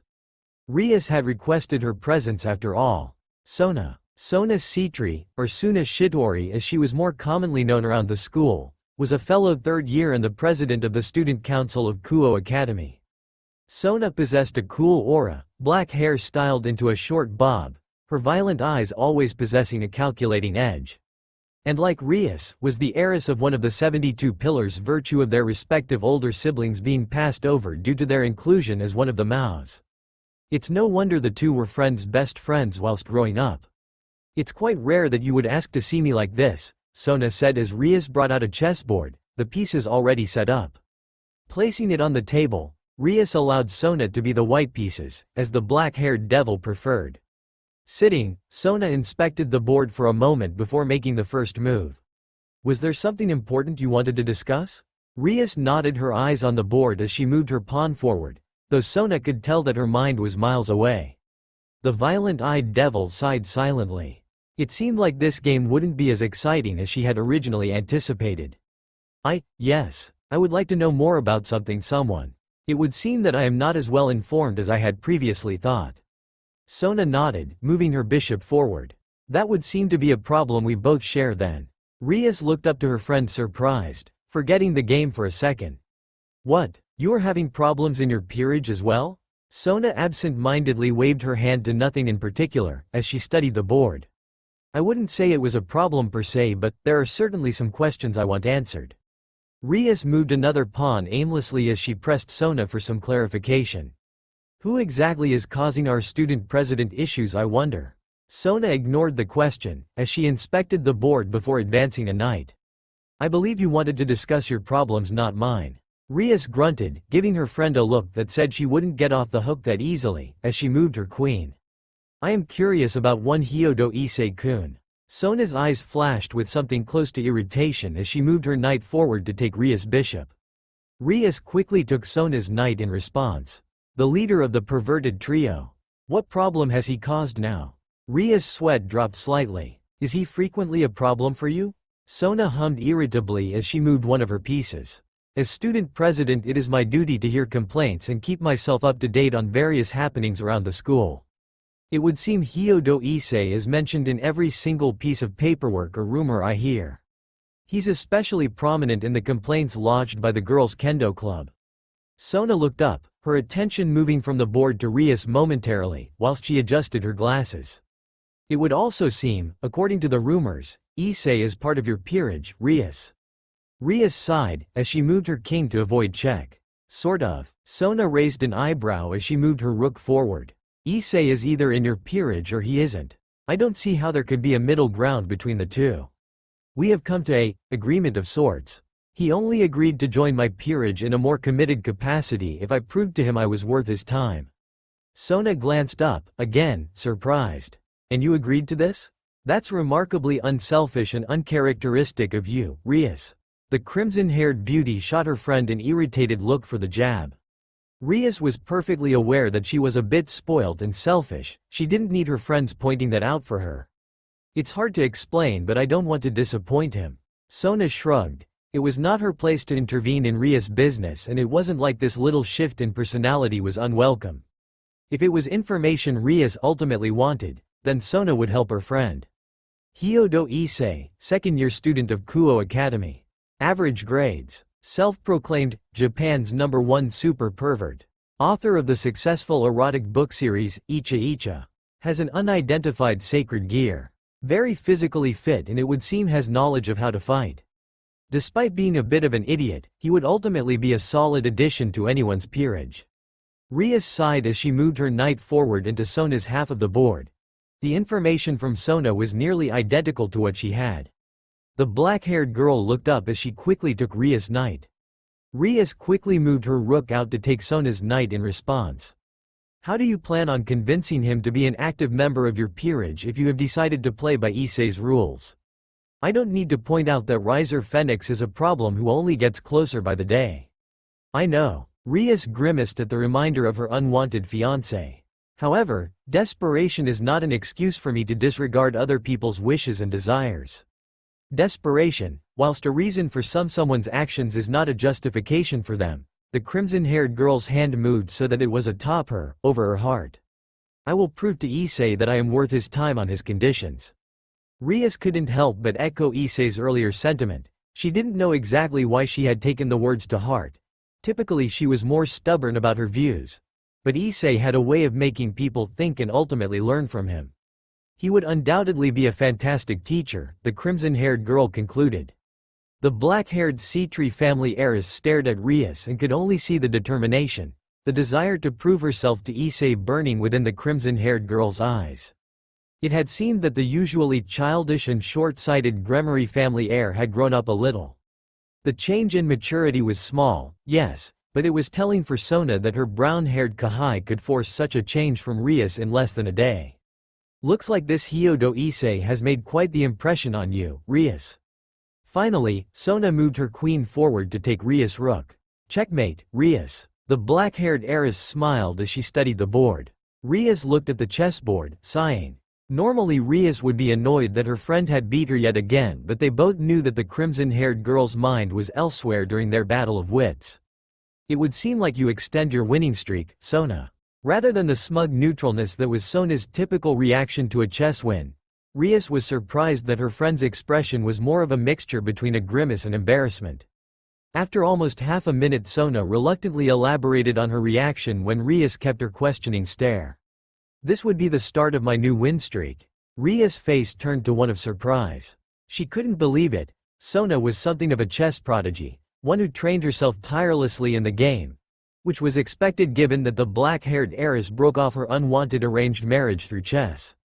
You mean someone beat you at chess?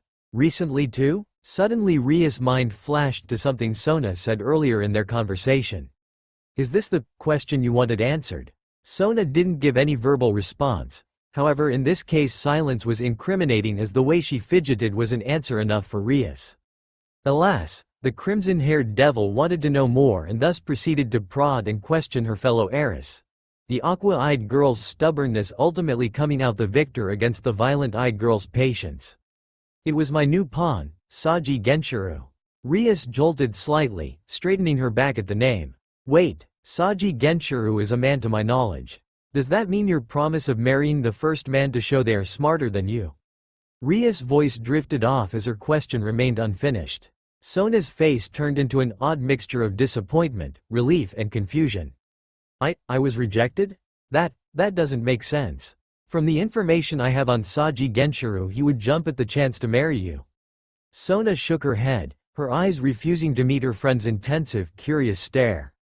Ever since I reincarnated him into a devil, as per his wishes, he has been different. He became much less infuriated with me, more focused on protecting my peerage, more perceptive to events going on around the school, more humble. However, at the same time he still retained his kindness, his loyalty, aspects which make Saji, Saji. I just don't know what to make of all of it. Rias nodded because she understood her friend's confusion. Something similar had happened to Hyodo Issei after all. This change in personality, and more importantly what caused it, would ultimately require more investigation by the pure-blooded devil duo. However, it was apparent the more curious part of Rias' mind was in control right now, and by the mouth she wanted to know more. But still, that doesn't explain why Saji would reject you. The black-haired girl's face reddened, her previous tale of an expression returning as she whispered a reply so soft that Rias had to strain her ears to hear her friend's response. He said, "I was foolish to offer something so important on a condition so arbitrary. That I should save myself for someone I truly see as worthy, that I truly do come to love." Seeing that the dynamic of the conversation had long swung in her favor, Rias tilted her head, her hand coming up to cover her mouth as she giggled nicely.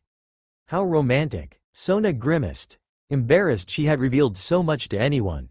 Normally the violent-eyed girl was more conservative with personal information such as this, but her male pawn had been such an anomaly, someone who had shown himself to be such an outlier from her usually accurate predictions, that she couldn't help but vent a little to her friend. It also didn't help that after Saji had said those words, her heart had fluttered in a way it had never fluttered before. "Interpret it how you wish, Rias," Sona said, standing, refusing to be subject to what she perceived as ridicule from her friend cum rival. When the violet-eyed girl calmed down later, she would see that Rias' comment was more light-hearted than teasing. "Ultimately we will have to find out what has made the new members of our peerages change personalities so drastically." Rias nodded, her mind turning from Sona's love chest predicament back to Hyodo Issei as she stared out of a nearby window. Simultaneously Sona also stared out the same window, as their thoughts echoed one another's. "Hyodo Issei, Saji Genshiro, I wonder who you really are." Saji's smile turned neutral as he watched from afar as Issei's body was sliced into two, his clone disappearing into smoke. Whilst the blonde had certainly felt a minor high from scoring such a decisive hit on his fellow pawn, it didn't mean he enjoyed what he did. Whilst Hyodo Issei may be an unknown variable, one who had shown knowledge which nobody in this world should possess, he was still a fellow classmate, a fellow devil. Whilst the blonde knew that killing a fellow devil, one who technically hadn't been marked stray, was against the rules, he couldn't care less. Because Saji would do anything, even break the rules, if it was to ensure that his friends, his family, because, even though he had not been a devil long, he felt a strong connection to the black-haired sea-tree heiress and her servants, remained safe. It was as the old saying went, whilst it was true that those who break the rules are trash, it was also true that those who abandon their comrades, that those who endanger their comrades' lives through inaction, are worse than trash. Saji was broken out of his inner musing when the bloody mess that was formerly known as Japan's #1 super pervert suddenly erupted into smoke. The blonde's eyes widened, his senses going on high alert as he easily recognized the trademark technique. A log, a kawarimi, substitution. Issei must therefore come from that place. Ranjashigami no Jutsu, Wild Lion's main technique. Saji barely jumped in time to avoid the large tangle of lion-shaped brown hair that came hurtling towards his location. Landing 10 meters away, the blonde turned to face his brown-haired opponent, his tanto held in a reverse grip as his feet shifted so that he adopted a perfect fighting stance. The two second-year students of Kuo remained silent, gauging their opponents for any weaknesses, any openings. After a moment, the two pounced, tanto against kunai, fist against fist. Sparks flew as the sound of blocked blows echoed throughout the clearing. To a normal outsider observer, the two were blurs, the duo working each other, each bladed swipe blocked or parried, each kick or punch swatted away or redirected. 2 days. 2 fights. 2 people wanting to off me. Tsunadeheim's luck must be rubbing onto me. I wish something else of Tsunadeheim's was rubbing me. Issei's mind was truly one a pervert. Even in such a serious, life-threatening situation, the author of Issei couldn't keep his mind off the Pharaoh and the holy act of procreation. As the two devils descended into close-quarter combat, their deadly dance beginning to gain a rhythm, Issei couldn't help but be amazed by the blonde's combat skills, which was at least on par with his own. The way Saji twisted and turned, the way he compensated for every mistake, created false openings and targeted every one of Issei's opening, spoke volumes about the blonde's strength, the blonde's experience. Experience, which should have taken years to attain, too many years for a modern 17-year-old high school student to access. Issei noted as his eyes narrowed, he immediately opened them wide again, after a Tonto swipe came dangerously close to permanently scarring his face, or as Issei liked to call it, the panty dropper. Scratch that, Saji is better than the current me at close-quarter combat. Saji, who obviously saw the near miss as a sign that he was at the advantage, pressed onwards, his Tonto raining down from all directions, his legs also coming into play as his moves become more acrobatic. Issei could barely keep up, his hands and legs a blur as he worked overtime to avoid the blows from both limb and blade. After a full nearly half a minute being on the defensive, the super pervert's undertrained muscles began tiring from their non-stop motion. As cuts started to appear on his arms and legs, Saji's Tonto beginning to make contact. Sensing that he was starting to be overwhelmed, Issei decided that distance was the key to victory. Thus the brown-haired pervert avoided the next horizontal throat-seeking strike by bending all the way backwards, rather than blocking with his kunai, planting his hands firmly on the ground as he backflipped, his feet successfully delivering a skull-rattling blow to Saji's jaw. However, even a blow such as that wasn't enough for Issei to gain any breathing room as Saji had quickly recovered. Issei deduced that Saji likely shrouded his jaw with chakra in order to cushion the otherwise devastating impact of his kick, and was closing quickly on Issei. Saji's better than good, he's forcing the situation, aiming to always remain in close quarters, to always remain in his comfort zone and not leave his opponents any breathing room.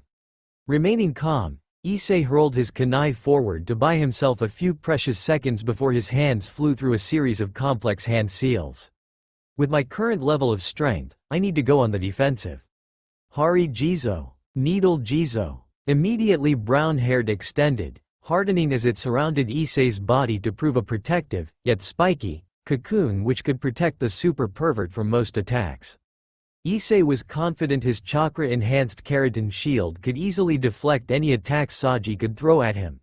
Whilst the level of his jutsu was around that of when he was fighting Orochimaru under the influence of Tsunade's chakra-jumbling drug, his Hari Jizo should have still been able to defend against high-level jutsu on par with Hitaki Kakashi's Chidori.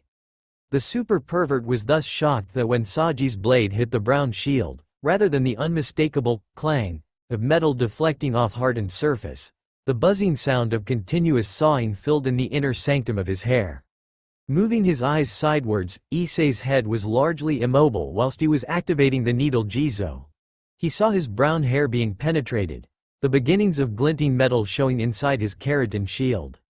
Despite the fact that the Tonto was aimed right at Issei's neck, the brown-haired pervert was hit with a wave of nostalgia, along with a healthy dose of alarm, when Saji's glistening blade not covered in its previous glorious lightning blue. But rather, the chakra was covered in something different, the manipulation of chakra so unique, that Issei had so seldom seen it that the brown-haired boy couldn't quite remember who was able to change their chakra nature in such a way. For the blade was creating an afterimage of pure snow, the blade being encompassed by white chakra. That must mean, however, with the blade inching closer and closer by the second, Issei had to actively stop his mind from thinking about anything else, actively stop his brain to go to its memory banks to identify who Saji Genshiro really was. For the blonde-haired devil with the blade covered in white chakra was, in Issei's mind, undoubtedly from the elemental nations. The brown-haired boy grimaced as Saji's blade neared, realizing he was in a hopeless, desperate situation. The Hari Jizo was the only thing decreasing the momentum of the threatening blade, yet simultaneously the technique was trapping Issei in a tight space that made evading the space impossible.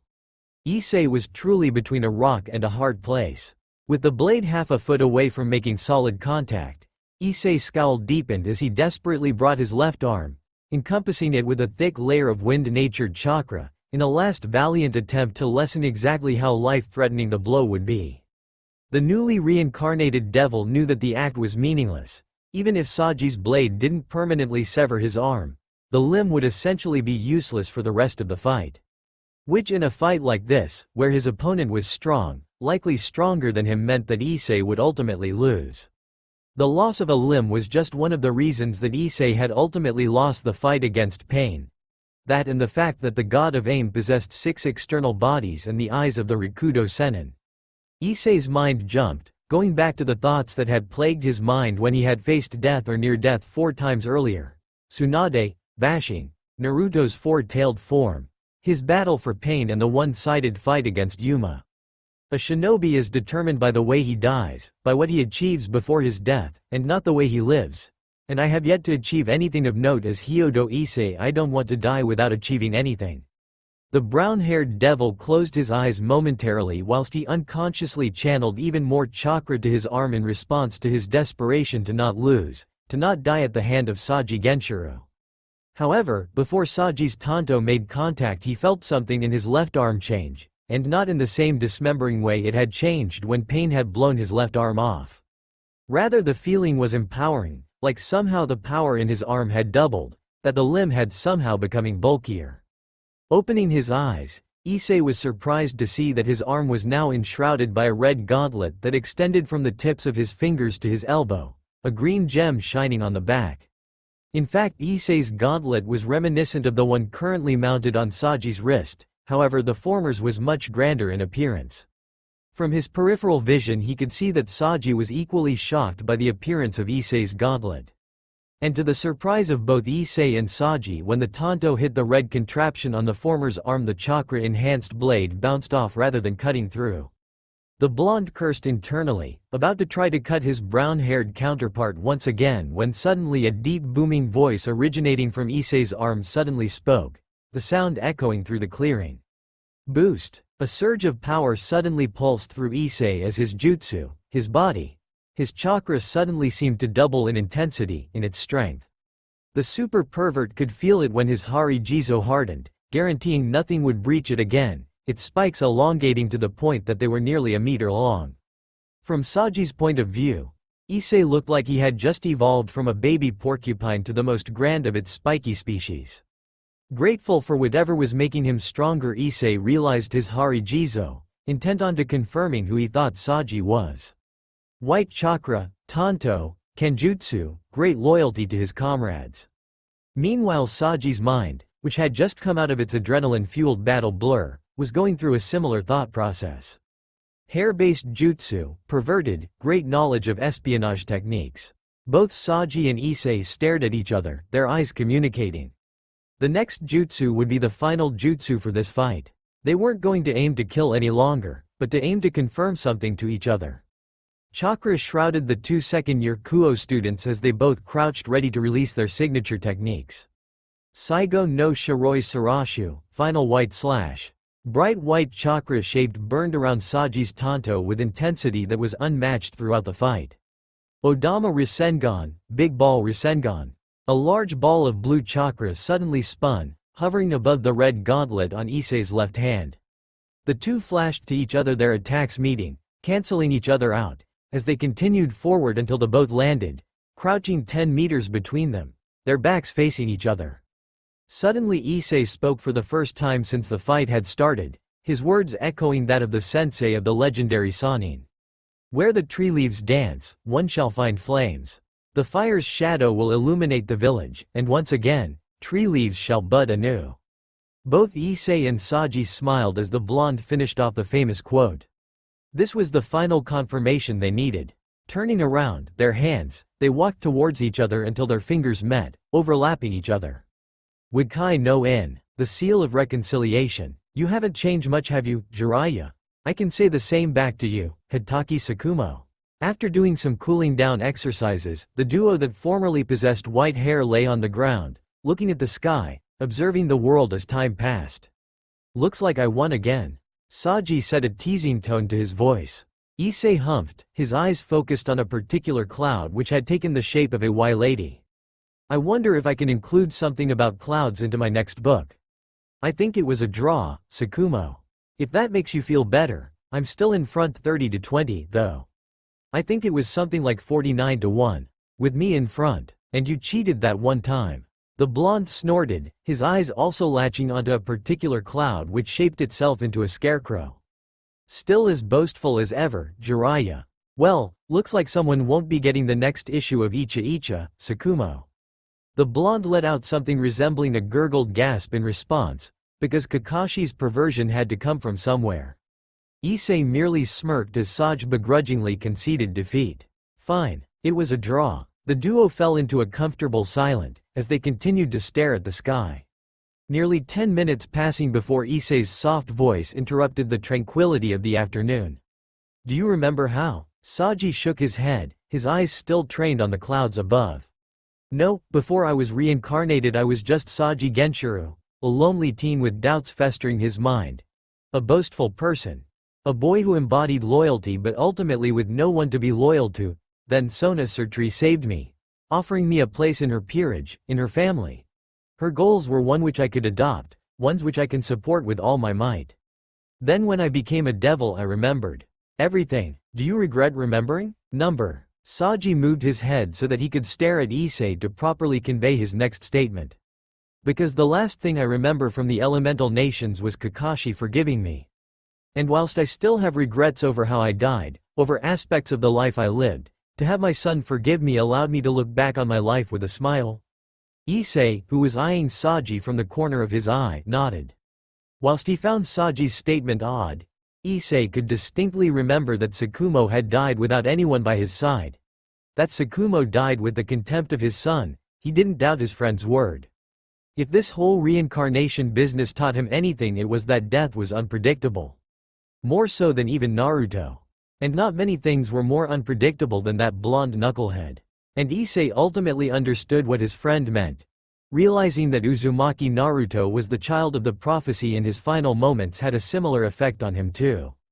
Looking back on one's life with regret, and, yet, also with a smile. And so you decided to support Sona with your strength. That Y school president sure is lucky, or are you the one who is lucky? Issei's eyebrows waggling suggestively. Saji gave his friend a disapproving look. He obviously knew Issei's personality well but that didn't mean the blonde liked being the center of gossip. Issei quickly averted his eyes as he shuffled a couple of inches away from Saji. Despite what he said earlier, Issei knew that Hitaki Sakumo, Konoha's White Fang, was one of the few people who could surpass him in battle. And Issei didn't really want to fight Kakashi's father again, even if doing so would shed some light on whatever the thing previously on his left arm was. The blonde sighed, his eyes looking at the clouds once again. My heart is very much still with my wife right now. Saji smiled lightly as the cloud reshaped itself into the beautiful silhouette of his wife, of Kakashi's mother. As I'm sure Tsunade is still very much in yours. The brown-haired boy nearly choked on his tongue, his eyes quickly darting from Saji's peaceful face to the clouds above. He cursed in his mind slightly as the cloud which had previously been a beautiful, anonymous woman had reshaped itself into that of Tsunadeheim. Does it matter, Sakumo? Tsunadeheim found love with Dan. And it's not like she'll be here. The Tsunadeheim-shaped cloud seemed to waft over to another which was shaped like Kato Dan. That good-for-nothing ghost-walking bastard. Far off, a third cloud shaped like his old self, complete with an oil forehead protector seemed to look on in envy. The blonde looked over to his counterpart, his voice full of hope. You never know, Jiraiya, I think the fact that we are here, now, shows that death can be full of surprises. Issei knew what Saji really meant with that statement. With the revelation that he wasn't the only one from the elemental nations that was reborn here, the blonde was obviously hoping that one day he would see his wife again. I wish I had your hope, Sakumo. Issei got up, dusting himself off. He was tired after the fight and he really needed to catch up on his research. He needed to do something to shake off this heavy conversation, and what better way was there to get up one's spirit than appreciating female beauty? Jiraiya, I prefer Issei. It is only fair to this incarnation of me that who I currently am is not overshadowed by who I was, Saji. And I prefer Sakumo when we are in private, Issei. I don't want to forget who I was, who I am. The brown-haired boy smiled sadly as he looked back at Saji. Looks like even though we can look back on our time as shinobi proudly, we still retain our flaws, still retain our old regrets. You still keep forgetting to focus on the present, being too mindful of others' opinion of you." Saji shook his head as he reciprocated Issei's sad smile. "And despite how much you want Hyodo Issei to be a new chapter in your existence, Jiraiya, you still allow your failures to define you. You still let your wish for a glorious death, to let fate and not your own will dictate the path your life leads." Issei didn't respond as he began walking away, however he stopped when Saji called out to him. "Issei, let this chance of being a devil be a way to move on. A way to allow you to be Hyodo Issei and not Jiraiya the Sannin."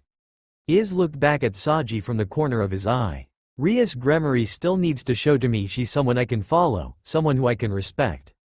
Whilst I agree that the way Rias got you to join her peerage was not well thought out, she is, as you said, ultimately not a bad person. I know that you also feel that she has a vast unrealized potential in strength of character, strength of heart and strength of body. I know you said you'd give her a chance, but I don't mean just sit and wait for her to do things herself unilaterally. Give her a real chance. Get to know her peerage, know her goals. Create bonds with them, be friends with them. If Rias Gremory is anything like Sona Citri, then I guarantee you won't be disappointed. And ultimately, if I am wrong, you'll know that it will be entirely her fault, that you did your part, that you gave yourself a chance." Issei glanced back at Saji from the corner of his eye before turning his back straight and walking off. "Being a devil is a new chance, huh? We'll see, Sakumo." At a nearby candy store, Taju Koneko swiveled her head around and searched for something, her animalistic senses screaming at her. She could smell it, the scent of a perverted toad and a loyal canine. The white-haired girl shuddered internally as she thought of the evil four-legged creatures known as dogs. But more importantly, more alarmingly, was the familiar hum of chakra pulsing from somewhere close by. Her nature as a nekosho made her extra sensitive to this specific type of energy. And the little white-haired girl was hesitant to pursue the source, because the only time the hazel-eyed 15-year-old had sensed power even remotely comparable to this was back when she was around her Oni-sama, and yet, she was curious about it at the same time. Clutching her priceless sweets to her budding chest, Koneko started to walk towards the origin of the reverberating power, ignoring her animalistic instincts. The hazel-eyed rook also ignored the sinister, sarcastic voice at the back of her mind. Curiosity killed the cat. After 10 minutes of searching, when Koneko had finally zeroed in on the location where she felt the chakra coming from, a nearby clearing by Kuo Academy, she was startled to see a brown-haired boy dusting himself off as another blonde-haired boy sat on the ground. Instantly she recognized the duo. The brown-haired boy's identity was obvious. Even if his infamous reputation didn't precede him, the guy had caused quite a stir with his earlier showing in the occult research room. It seemed like Hyodo Issei was truly the epicenter of problems and questions that were rising up recently. The blonde guy, however, Koneko had never met before. Well, not officially at the least, though she knew who he was. Rias Bucko had briefly considered the possibility of getting him to join the Gremory peerage even before Issei had made it onto the crimson-haired girl's radar. Genshiro Saji, the newly appointed secretary of the student council. Seeing the two pawns holding a serious conversation, Koneko quietly walked up to them with her natural feline stealthiness, using the trees as cover. "And ultimately, if I am wrong, you'll know that it will be entirely her fault, that you did your part, that you gave yourself, a chance." Koneko saw Issei turn his head to regard the other boys slightly as he replied in a melancholy tone that the white-haired girl would have never attributed to the usually goofy brunette. "We'll see, Sakumo." Seeing that Issei was about to walk away and that with him any answers would leave too, Koneko quickly maneuvered herself so that she was blocking the brown-haired boy off. Issei was baffled to see the proclaimed school mascot standing there. He wasn't so concerned about the white-haired girl overhearing anything since he hadn't sensed her near the clearing until literal moments ago. His confusion only grew when the Neko girl pointed a finger at him, her face emotionless. "Chakra." The super pervert looked at the girl slightly alarmed, his eyes following her pointing hand as its target swapped from him to Saji. "Chakra." Promptly Saji and Issei exchanged a long look, conversing through their eye movements. "How does Koneko know anything about chakra, Issei?" "I don't know. You know me. I didn't tell her. I guess it doesn't matter at the moment. What we need to do now is make sure she's not in the know about us. Trump cards and keeping information close and all, but more importantly, I'm not letting anyone know that I'm mentally older than the teachers at Kuo. Hey, if you're mentally old, what am I? I'll have you know that I will not lose to any man younger than me when it comes to my stamina in bed. Youth doesn't mean anything when compared to experience. It seems like you'll also not lose to anyone when it comes to stupidity, Issei. Just come up with something. Why is it that every time we're in these situations it's me that has to talk our way out of it? You're the one who's a professional author. You should know how to spin a story out of nothing. My stories have no plot, Sakumo. You know this. Well, you're the spy master. You should be able to talk your way out of anything. Fine, but you owe me, Sakumo. Not as much as you owe me. To the white-haired rook it seemed like the former shinobi duo were simultaneously having some sort of mild seizure as their eyes moved around erratically in their eye sockets. However, before Issei could open his mouth to come up with a ridiculous, because everyone knew what would come out of the brown-haired boy's mouth would be in some way perverted, explanation, Koneko spoke up, her hands moving from Issei to Saji. I smelled toad and dog. The white-haired girl's typically monotone voice took a distinctive negative turn as she mentioned the latter animal. However, I can also sense you are not Yukai. Why do you have chakra? Saji crossed his arms as decided to converse with the young girl, his eyes curious. What do you know about chakra? Koneko turned her head slightly, her eyes filled with distinct though unmalicious dislike. I don't like dogs, Inubaka. The white-haired girl promptly ignored Saji. The blonde reincarnated devil sweat dropped, a polite smile still adorning his face as he looked at Issei with an expression that was obviously asking for help. The brown-haired boy sighed. It looked like he would have been the one getting Koneko to talk. Koneko-chan, it would seem like you know much about chakra. However, given that you can sense that we are not Yukai yet you also made a point of this being odd thanks to the chakra in our possession, it would suggest that only Yukai can possess chakra. Interesting. Issei's eyes, which had taken on a more serious and analytical tint, as opposed to their usual goofy and perverted tone that the windows to his soul usually took, were now studying Koneko thoroughly as the perverted pawn rubbed his chin. Whilst her face didn't show it, the hazel-eyed first-year was feeling slightly nervous with just how intently Issei was looking at her. Koneko almost preferred for the recently reincarnated devil to look at her with the perverted eyes he bore back before in the occult research room. Almost. What you have said would also imply that you are either an expert on Yukai and chakra or, more likely, is that you are a Yukai yourself. If I hazard a guess, given my impression of how you felt when I first saw you, I would say that you are a cat Yukai of Japanese legend, a Nekomata. From the corner of his eye Issei could see a look of realization wash over Saji's face. Sakumo was never much of a people person, even back in the elemental nations. Whilst, at the same time, Koneko's typical emotionless visage was now saturated with shock. The trio stayed in silence for nearly a minute before Issei sighed and gave a meaningful look to Saji. She's uncomfortable with new, unknown people around Sakumo. And since she's part of my team, I'll stay. Saji nodded without saying a word, his hands coming up to form a half-ram seal with his fingers before he vanished in a puff of white smoke and a shower of gentle leaves. There was no harm in showing Koneko some of his techniques. The blonde was sure that Issei would somehow keep the white-haired girl quiet. He was very persuasive like that.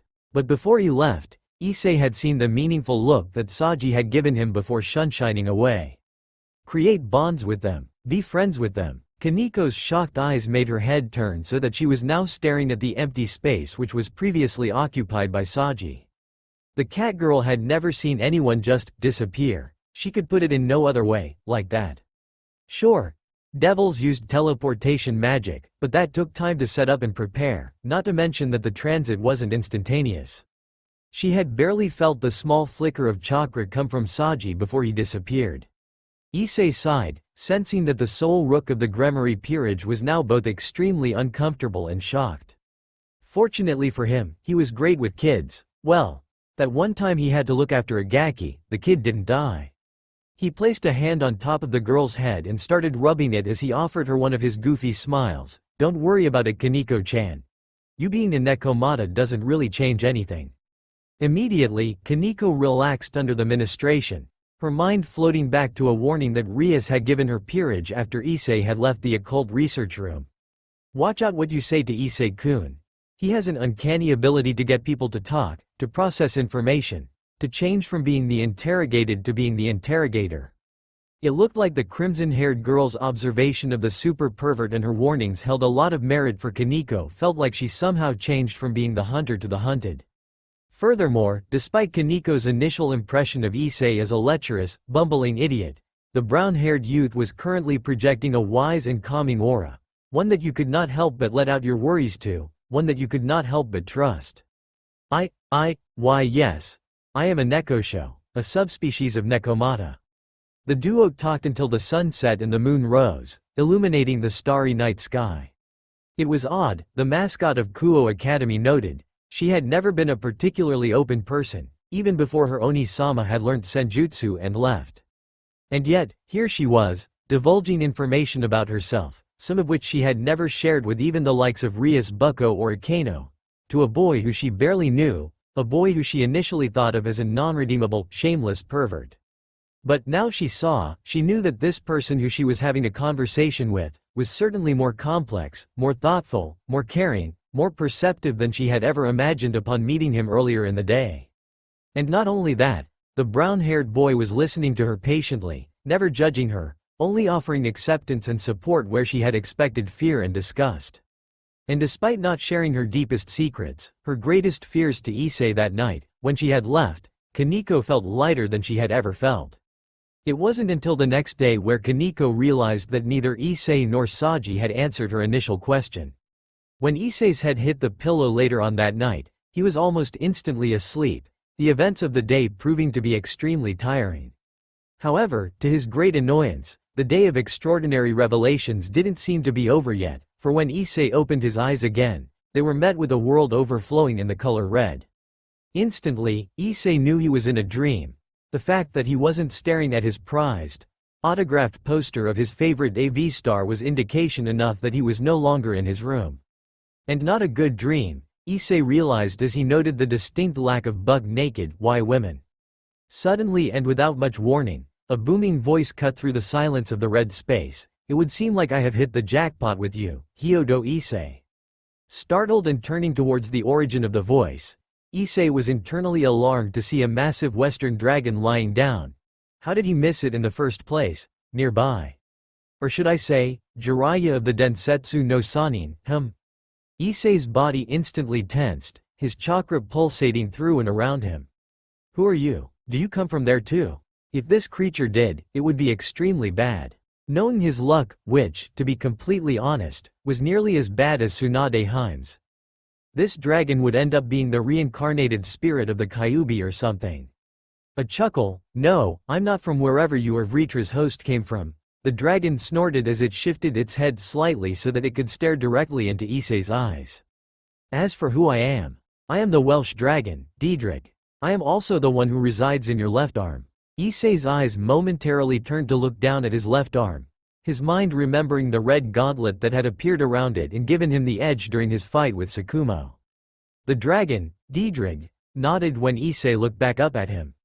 Yes, Hyodo Issei. I am your sacred gear, your sacred gift from the biblical god. I am the reason that the so-called Yuma took any interest in you. The reason that Rias Gremory reincarnated you into a devil, and the reason that you remember anything about being Jiraiya of the Sanin. Ddraig stood on its legs so that he was now towering over Issei's relatively small frame. And I am sealed within the boosted gear, and by extension I am sealed within you. I guess that would make you similar to that blonde kid you used to teach, a Jinchuriki was it? If he's sealed inside me, then he must have had access to all my experiences. Issei looked up at Ddraig, his eyes serious. You say that like I will find it insulting. Two of the best people I know were Jinchuriki. Ddraig grinned, his red teeth like protrusions glinting sinisterly. You certainly are an interesting one, aren't you, Issei? I had expected a more negative reaction. Issei snorted at the dragon's words as he sat on the ground, leaning back on his arms. As much as the parallels are there, you are no Biju, nor do I have any substantive reason to be afraid of you, Ddraig. From what Naruto and Kushina have said, the Kyuubi, even on their initial meeting, gave off a sinister and bloodthirsty aura. You, on the other hand, have given off something of a prideful one that is in no way malicious. Furthermore, you allowed me to access the power of this gauntlet in my fight with Saji without any sort of repercussion.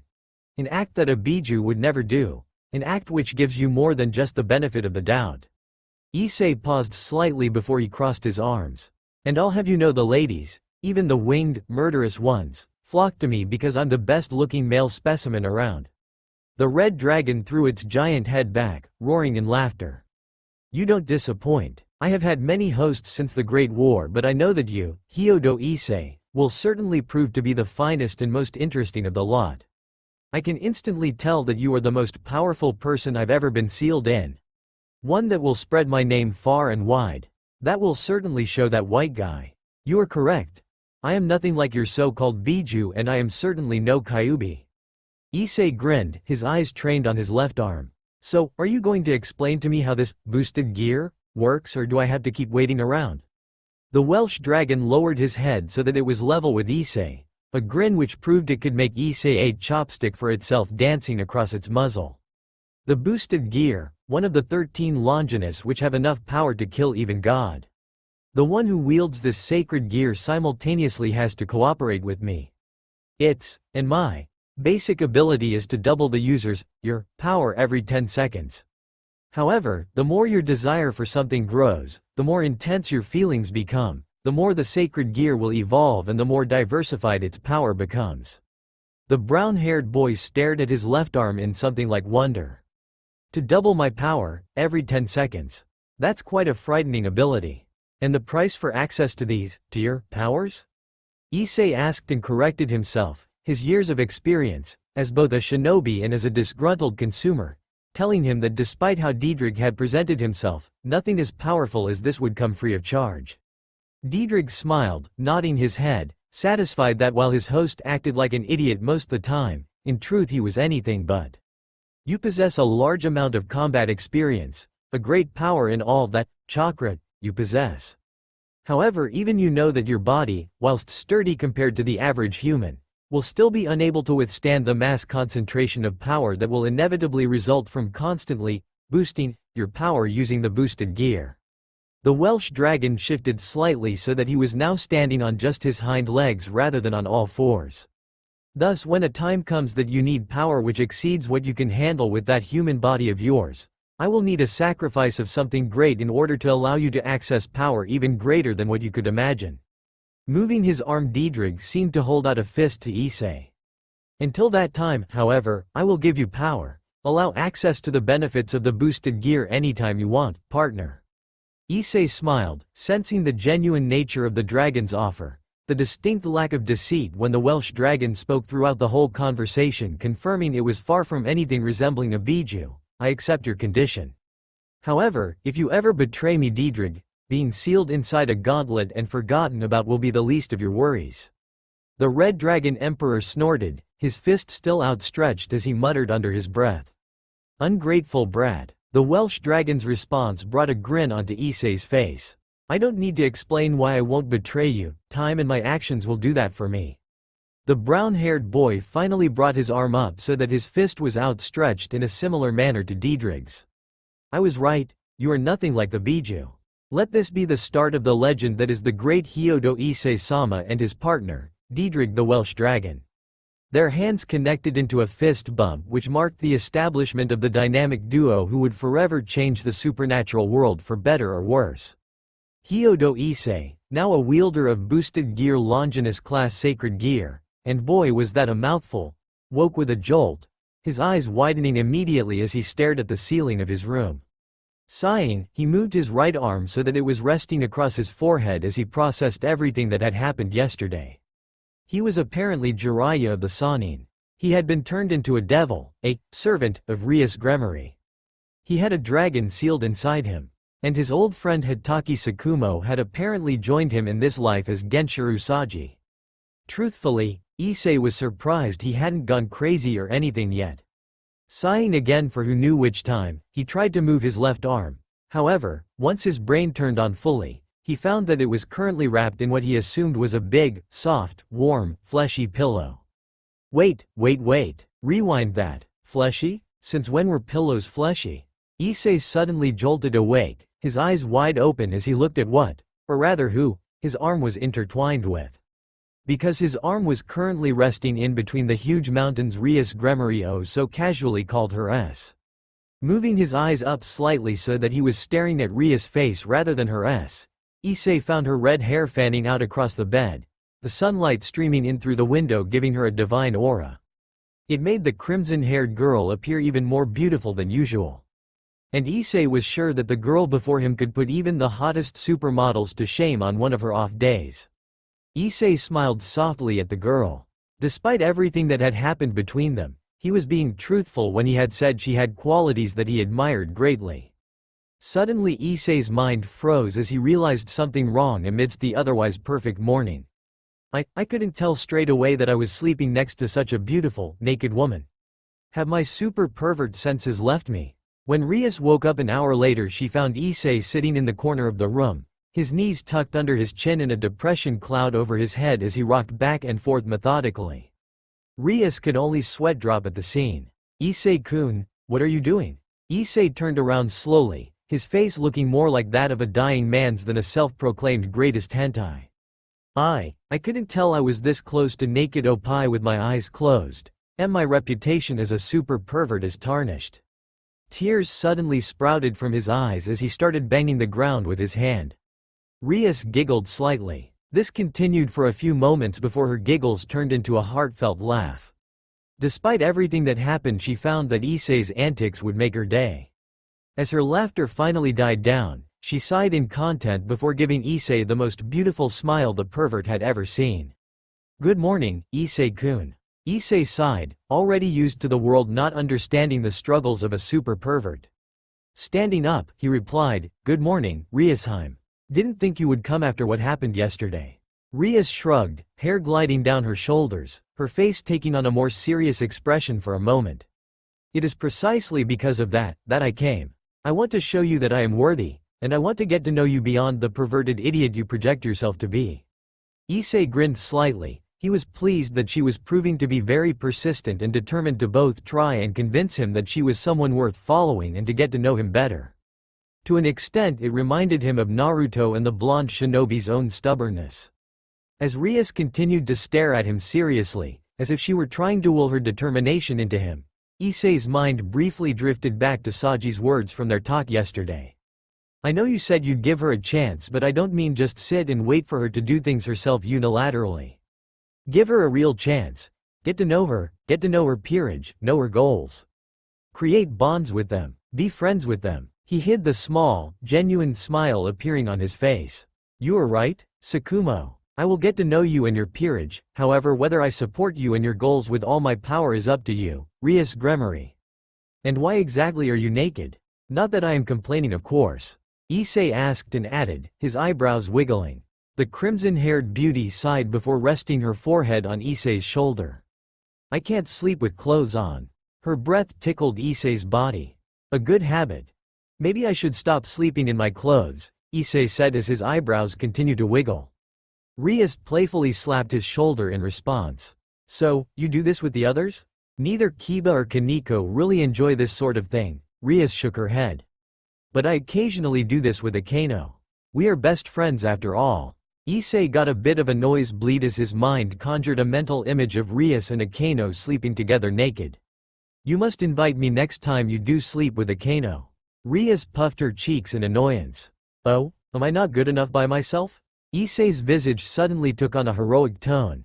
A fire seemingly blazing behind him to show the passion he was currently feeling. You are Riasheim. But the needs of the Icha fanbase must come first.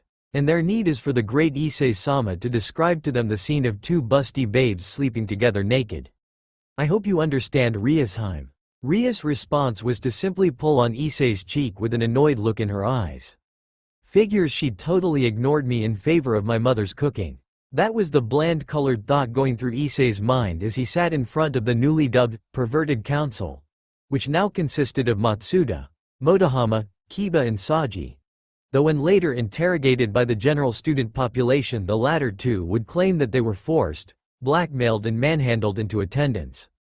Throughout the morning the brown-haired boy had sulked slightly, not believing that his manly charm had failed to an array of homemade bacon, eggs and sausages which were all cooked to perfection. Grudgingly Issei had to admit his mother made a damn fine breakfast. Currently, though, there were slightly more important issues which unfolding around him. The group of 5 were currently discussing, well, more like 3 of them were discussing, their plan of attack for the next prime research location, the public baths near the outskirts of the city. We must all do our due diligence. The location of the peepholes, escape routes, possible security the place has. We must know all these before we even think about going to paradise. Motohama and Matsuda nodded seriously as they scribbled down notes into their respective notebooks. Saji and Kiba, on the other hand, gave each other a look. To fully understand the power of Issei, the way of the super pervert, we must unite, my perverted brethren. Motohama and Matsuda proceeded to bow to their god and savior. Saji and Kiba simply exchanged another look. The 2 closet perverts making googly eyes at each other. Promptly the blonde duo spluttered denials in response, which Issei ignored. You can just stand there and absorb the blows that your much braver, manlier comrades will inevitably receive for their commitment to the way of the super pervert. Suddenly the door to their sacred pervert ground, otherwise known as the gym storage room, opened, startling the group of males. Upon seeing a distinctly feminine figure, Motohama, Matsuda and Issei immediately activated their super pervert defense protocols. That is, to us mere mortals, to immediately scream like pre-adolescent girls and hide behind the closest thing, Saji and Kiba. Era, what is happening here I wonder? The sweet voice of the one and only Himejima Akeno drifted into the room. Issei, upon hearing that it was his favorite black-haired girl at Kuo Academy, by virtue of her having the largest rack by a fair margin, suddenly disappeared from his spot behind Saji and reappeared next to Akeno, an arm wrapped around her delicate shoulders. Oh, Akeno-hime, it's you. We perverts have decided to do some sacred research for the next Issei. Would you care to join us? Issei smiled as his free hand patted her pocket, which was shaped in a manner that was quite similar to a book. A very distinct orange book, because when it came to recognizing his holy work, Issei could even feel colors, unless you'd like to model for me right now? The black-haired girl hid the lower half of her face with her right hand as she giggled whilst her left hand stroked Issei's cheek in a somewhat intimate gesture. Motohama and Matsuda instantly got their How to Pick Up Women book out, which was distinctly different from their research and Issei-sama's instruction notebooks, and instantly started to scribble down the techniques being shown firsthand in front of them. Era, I would like that. Akeno purred seductively, her right hand moving so that it was now located around Issei's neck. To watch the masterful author of the Issei series perform his research would be an honor.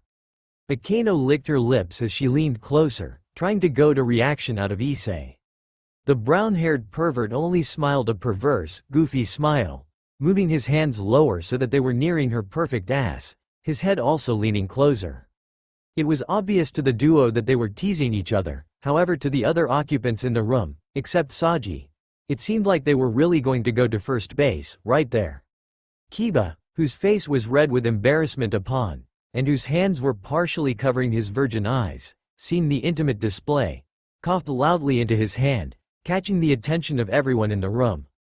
Motohama, Matsuda and even Saji, who had also gotten out a notebook, all gave him a death glare whilst Issei and Akeno merely gave him an amusing smile whilst detaching from each other.